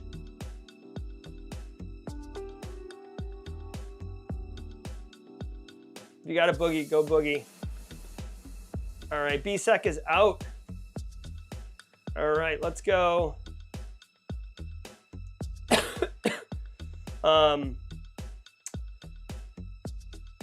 Anita says, uses the community to stay current. Make sure to go into the Discord server 100%. If you want to join the Discord server, hit !Discord in chat right now, and Nightbot will automatically post a link to the Discord server. FedEx is talking about my my Master Your Personal Branding course. FedEx took it. He was one of my students. FedEx, if you want to take it again, I don't know if you got the, I emailed all the alumni students with a 50% off discount coupon. So let me know if you didn't get that. Yeah, Jim Lund. Good morning, Jim Lund. Continuing to check. Tech Ricky recommends the PBCC. Thank you, Tech Ricky, for sure. Oh, if you want, here, I guess, if you're interested in that course, I'll drop a link in chat. It's here. simplycyber.io/PBCC. Oh, crap. I think I put too many C's on that.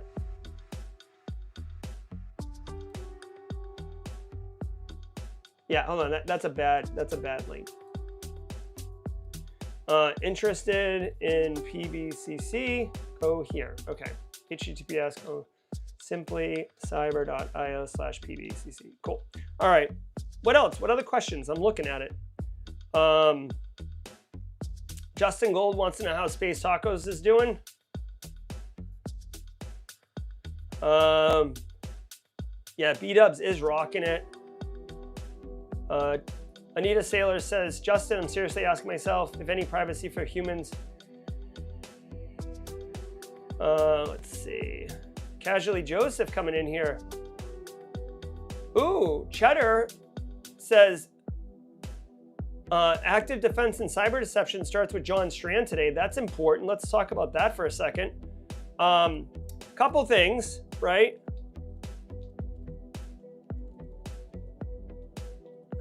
I've taken this course. It's free. You can take it for free. Okay? And if you're interested in what it is, I've got a video for that right here. Okay? This video right here, this is I took the full 16-hour course. Here is a total breakdown of the class itself. So if you're interested in taking John Strand's Active Defense and Cyber Deception, that is, starts today. It's 4 days.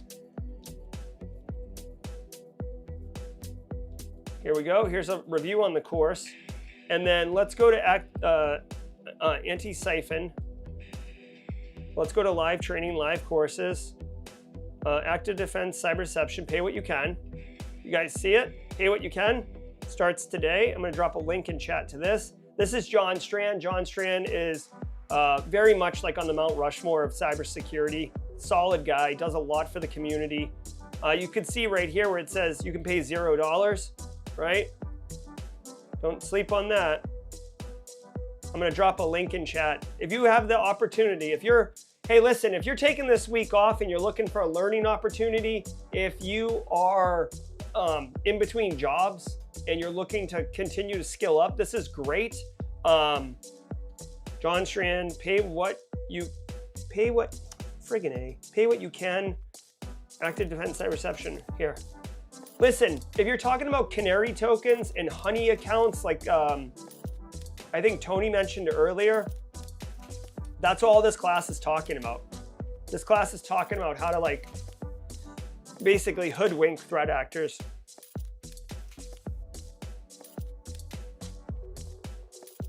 Thanks, Cheddar, by the way. Yep. Hopefully you guys don't mind me going a little late today. If Nick Barker's in chat, good morning, Nick Barker. I always like Nick Barker. He's like my spirit animal.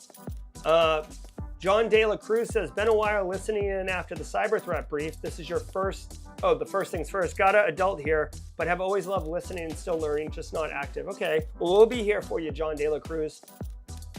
First time here, loving the content. Great community. Welcome to the party, pal, Val Herrick. Val Herrick, let's get this guy some Die Hard. Let's get this guy some Die Hard. Where is it? Die Hard. Val Herrick, welcome to the party, pal. All right, let's keep going. Let's see. Oh, Miss Julian, what do you think will be the most prevalent scam attack individuals will see in 2025? Ooh. Prevalent attack and scam. That's a good one, Ms. Julian.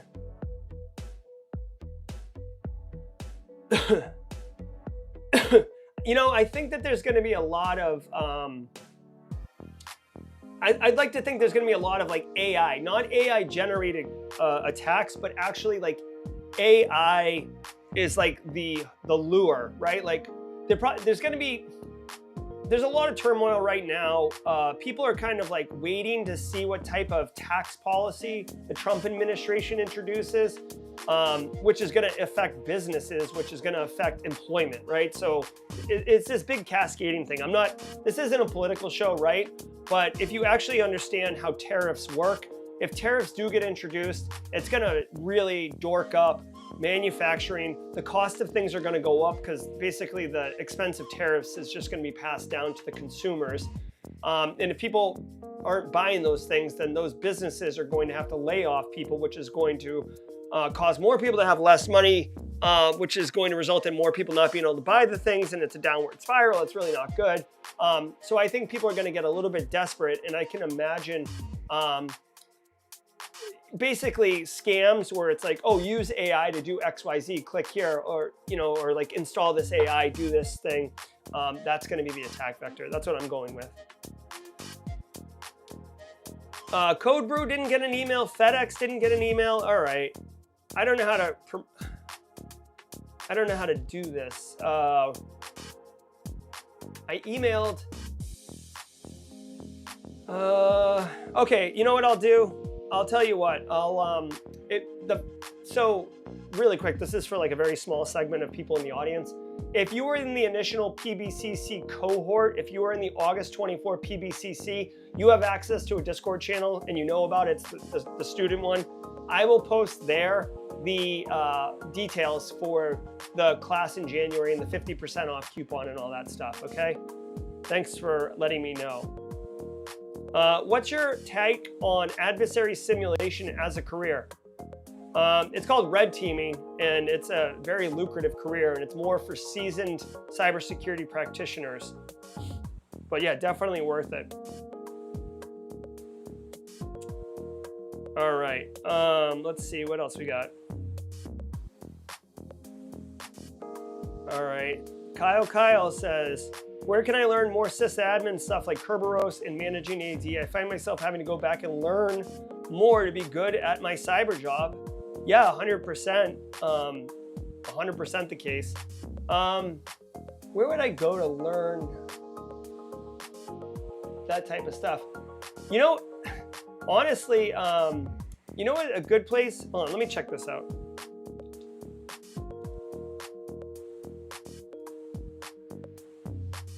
So check this out, okay? Here, let me drop this in chat.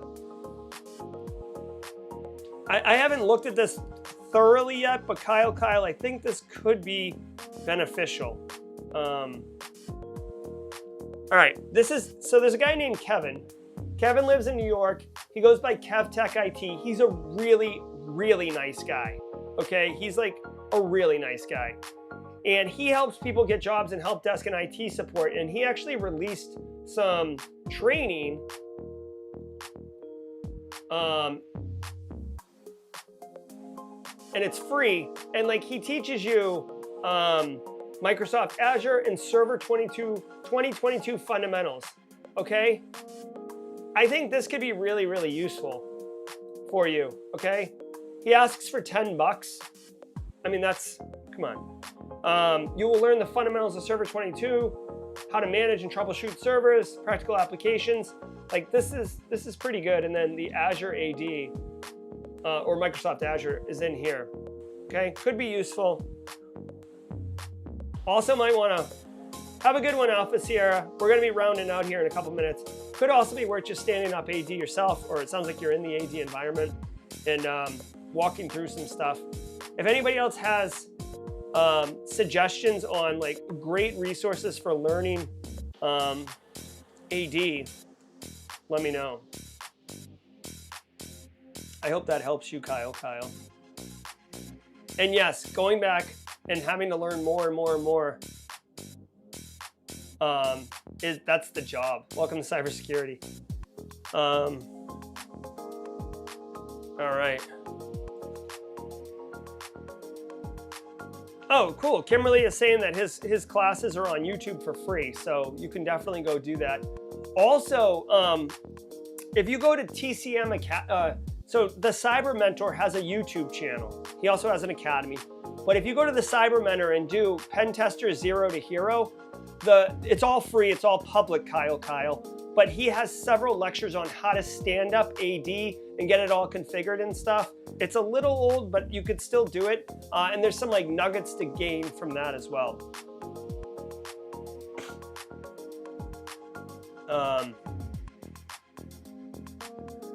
Brandon Lane has taken his advanced cyber final today, detonating WannaCry and some other malware. Then I'm planning on streaming some AOC, playing the catch-up game.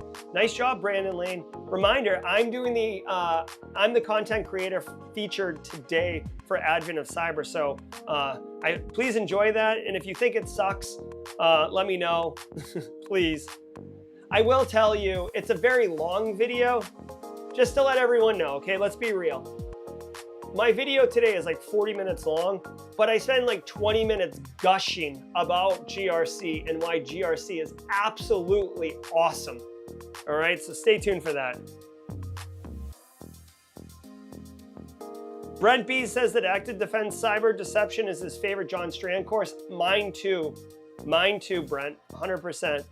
11 a.m. Anita Sailors, 11 a.m. Eastern time is when it drops. What else are we doing? I'm so hungry right now. I got food right here. I'm not gonna eat on stream. I get yelled at when I do that, and I don't feel like being yelled at, but I'm gonna have one of these Nature's Bakery bars. All right. Phil Stafford got an email. I got one. Yeah, so I don't know, like, it's probably got caught in your spam filters or not delivered. I don't know why some people got it and some people did not.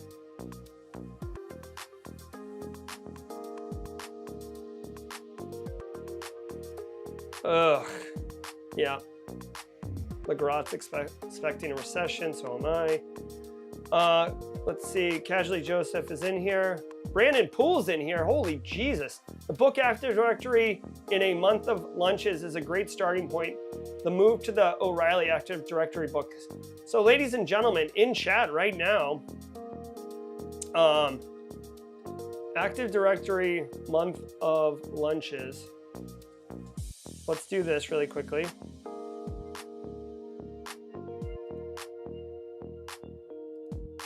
Here we go. This is Brandon Poole, our very own Brandon Poole. So this is the book he's recommending right here. I'll drop a link in chat. Here, how do I get link? This is probably an affiliate link. So if you buy the book, Simply Cyber and I will probably get fees. I don't know. It's the link that's there though. AD in Month of Lunches. Boink. And then just so we're all on the same page, the guy who's recommending this is Brandon Poole. And if you want some more Brandon Poole in your life, he's going to be our guest this Thursday, where he's going to be telling you exactly what we're doing wrong here in cybersecurity. This is Brandon Poole. He's the guy who's recommending it. Solid guy, longtime practitioner, South Carolina owned. Love it. Good to see you in chat, Brandon. Let's see. Larry Shervington, with the Assad regime in Syria falling, what do you anticipate will happen with nation-state threat actors from that region, such as Fox, Kitten? I believe they'll just continue to operate. You know, they're pretty resilient, right? They might get weaponized by some other kind of threat actor, but all they need is a computer and an internet connection. So it's not like destabilizing, like occupying Ukraine or something. Like, that doesn't mean like Ukrainian cyber capabilities disappears. It means they're just operating from somewhere else. That's part of the thing of like being digital, is like you can operate from anywhere.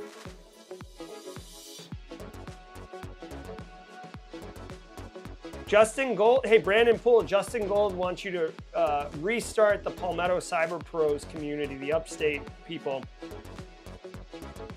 Tech Ricky is saying AD should be learned at home with a lab. That's good. Let's see. Yep. Hey, Casually Joseph will forget something fundamental because he hasn't used it in a year. 100%, guys. Practical skills. Dude, so I'm a teacher at the Citadel, right? I have students or cadets. I let them use the internet because in reality, guess what? When you work at a real place, it's not like your boss is like, I need you to like roll out Active Directory and you're not allowed to Google or look up anything. Like, that's bullcrap. Josh Madacor has a nice lab on how to run AD. Very cool, go check that out. Is Josh still making content? He came out like a wrecking ball when he first started making content. And then I think he like kind of like slid off a bit. Fraud Dog's doing the CCSP for CloudSec. Let's go, Fraud Dog. Crush it, my man. I might have to get a separate stream deck for the mobile studio. By the way, can you guys just give me a solid? Do you like jaw jacking as this kind of vibe versus over at the desk? Like, do you like this? Because I put a lot of effort into it, and I don't want you to like it because I put effort into it. What I'm saying is I'm trying to make this a thing of its own. So let me know what you guys think.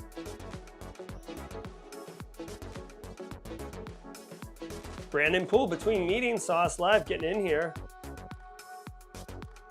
All right, looks like we're caught up on chat.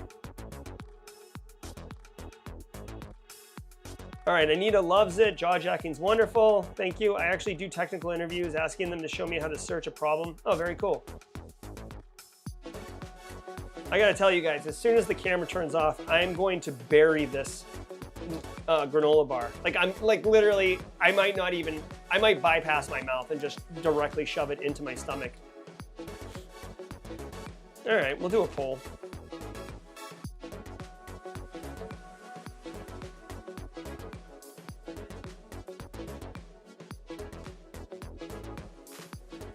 There's a poll, let us know.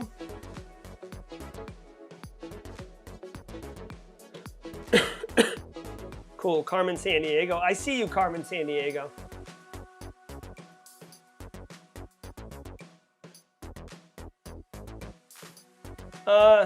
So jawjacking was supposed to be on Simply Cyber Cafe. Get in my belly, that's right. Hey, so let me know this. I actually got some feedback. We'll have to do a separate poll. I got some feedback from a community member. Jawjacking is on the same stream as the daily cyber threat brief, right? We don't end the stream. So if you were to look up for jawjacking, you wouldn't see it. You would see the daily cyber threat brief. There is an idea where I end the stream of the daily cyber threat brief and start a new stream for jawjacking. That is an idea that is being floated. It's a little disruptive. It's a little full of friction because you frictionlessly transition to jawjacking, but it's not a separate stream. What is this community's thought? Like, there's 225 of you. Everybody likes the new stream setup, so thank you for that. Let me see, ending the poll. Let me get your thoughts on here. Jawjacking is a separate stream.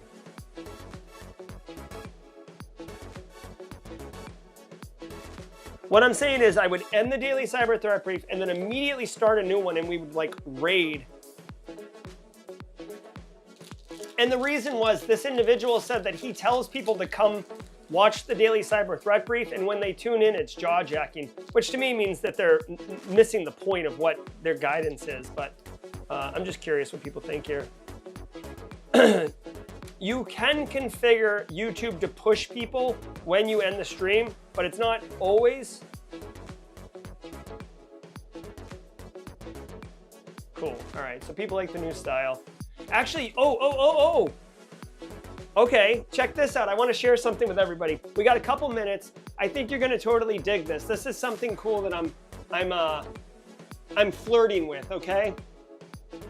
I'm flirting with this like I'm a teenager. Like, ooh, I'm going to flirt with this. All right, check this out. I had this idea on Saturday morning.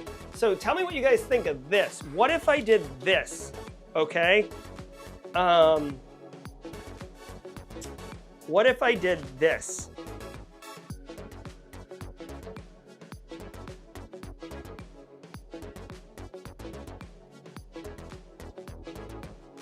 Hold on, this is going to be good, okay? I promise you. How do I do this? Oh, here it is.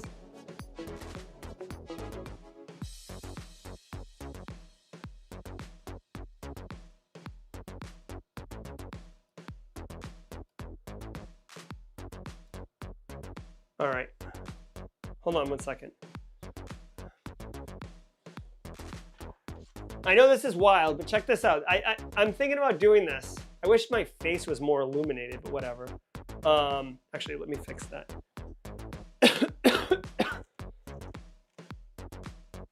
Ready? You guys are gonna dig on this, I think. Okay.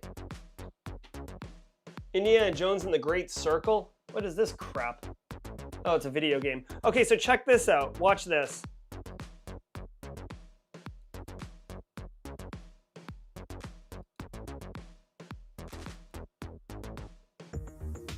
I'm thinking, this is what I was thinking about doing.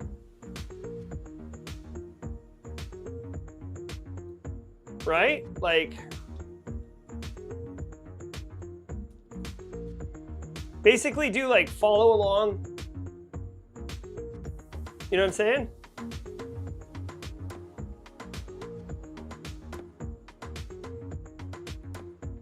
Right? What do you guys think? If I did like, you know how like John Hammond does this, kinda? I was thinking of a way to do it. Like, so this is different. It's not a green screen, right? This is me doing this stuff. Let me know what you think about that. Basically the idea, all right, so you guys like it as just one stream, that's okay. So what do you think? This is what I was thinking of doing. Basically like a giant ass monitor, but instead of green screening myself into it, I would do it this way. And then it just feels a bit more, I don't know, cool. I'm even potentially gonna have, like, we'll see, but I was gonna do like draw on the screen. Like, see how I can like draw on the screen? It's gonna do stuff like that. So let me see this really quickly.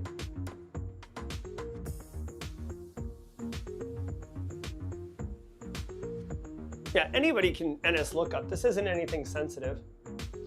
You can see that I'm using, so this is actually like cool, just as a recommendation. If you want, Cloudflare offers this DNS resolver, and it's actually designed to protect from porn and malware sites. So if you want to do that, go for it. Yeah, so I mean, I'm trying to make it cool, not nerdy, but I mean, the thing is, here's the thing. In all reality, I am a Gen X millennial, and I teach, and I'm very academic. So I'm much more accustomed to like long lectures and pointing and, you know, whiteboards and stuff like that. So let's see what people think. I look like a weatherman. Okay. Lights blurring part of the TV. Yeah. Well, here's the thing. I would probably do this, honestly. I would probably turn that light off. I would probably turn this light off. So like I can't do much with this light. Like I'm limited in my space here. But let's see. What do people think? Like a lecture. All right, so FedEx is going to denial of service me. Okay.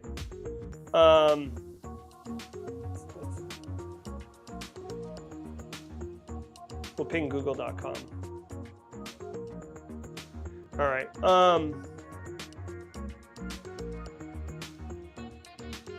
Once we get the glare from the Death Star and laser moved, okay. Are you able to change the stream title midstream? No, you cannot change the stream title midstream, but I do change the chyron across the bottom. Looks good, but you would need to move the light. Yeah, okay, so the glare of the light is a big problem for everybody, huh?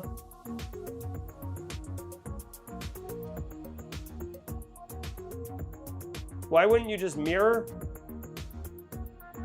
I mean, that's what I am. I'm casting my screen.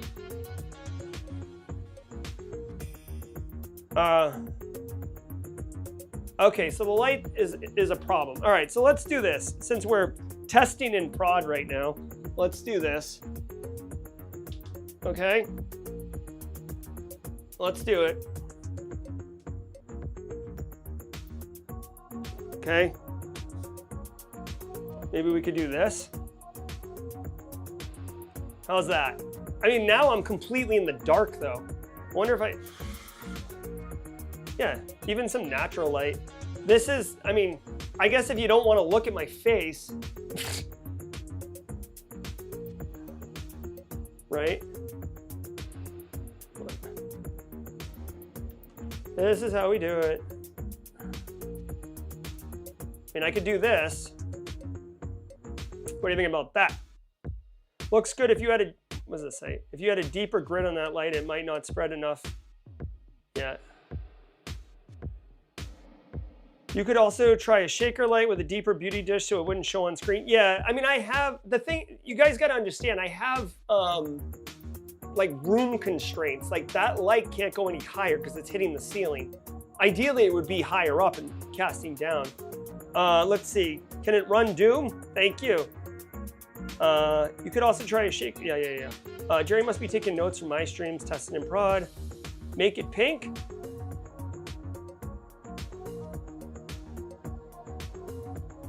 Okay, so most people don't want me to change it. Do you guys like it with the light on, or do you want me like the light off? Dark mode, Jerry. Okay. Let's do this. I kind of like dark mode too. It's just the thing is like it's considered a not a good practice to not be lit up, right? Like someone called Tyler Ramsby. Oh my God, that's harsh. It's kind of cool. Kind of cool. I guess we could just do this, right? Dark mode Jerry. Let me see. What do people think here? Get this mod chat off screen. I am missing the tux and the top hat. That's funny.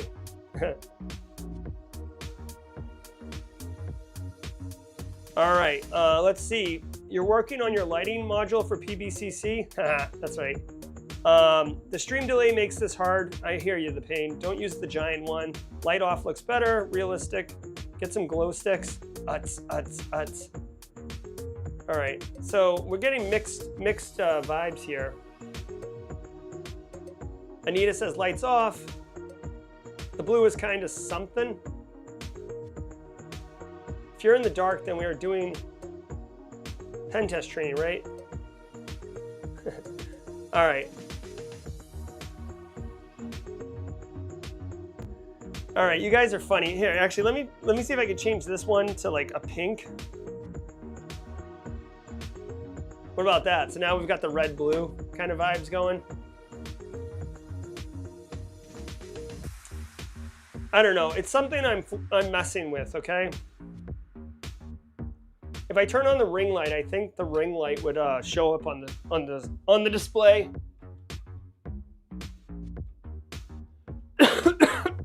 Right? Yeah, you see that? I mean, I guess I could. Doesn't really light me up, anyways. Whatever. All right, we're at time. Thanks for helping me screw around with this. I appreciate y'all being here today. We will keep. Yeah, I mean, the pink one, change that to natural. We could do that. Hold on one second.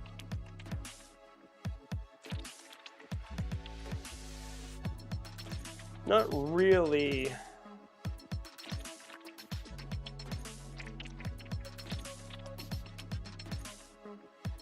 Not really.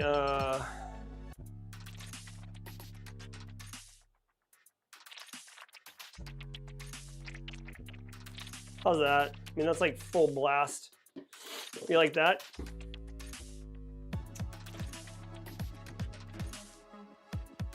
Maybe if you wore a white shirt or something that glows black light, that'd be very cool. Oh, that'd be interesting.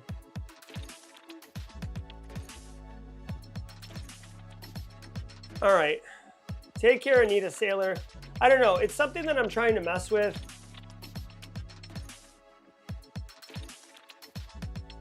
Now I gotta think of some content to make that would require the screen. Maybe stream AOC. I don't know. Yeah, that granola bar is gonna get gone.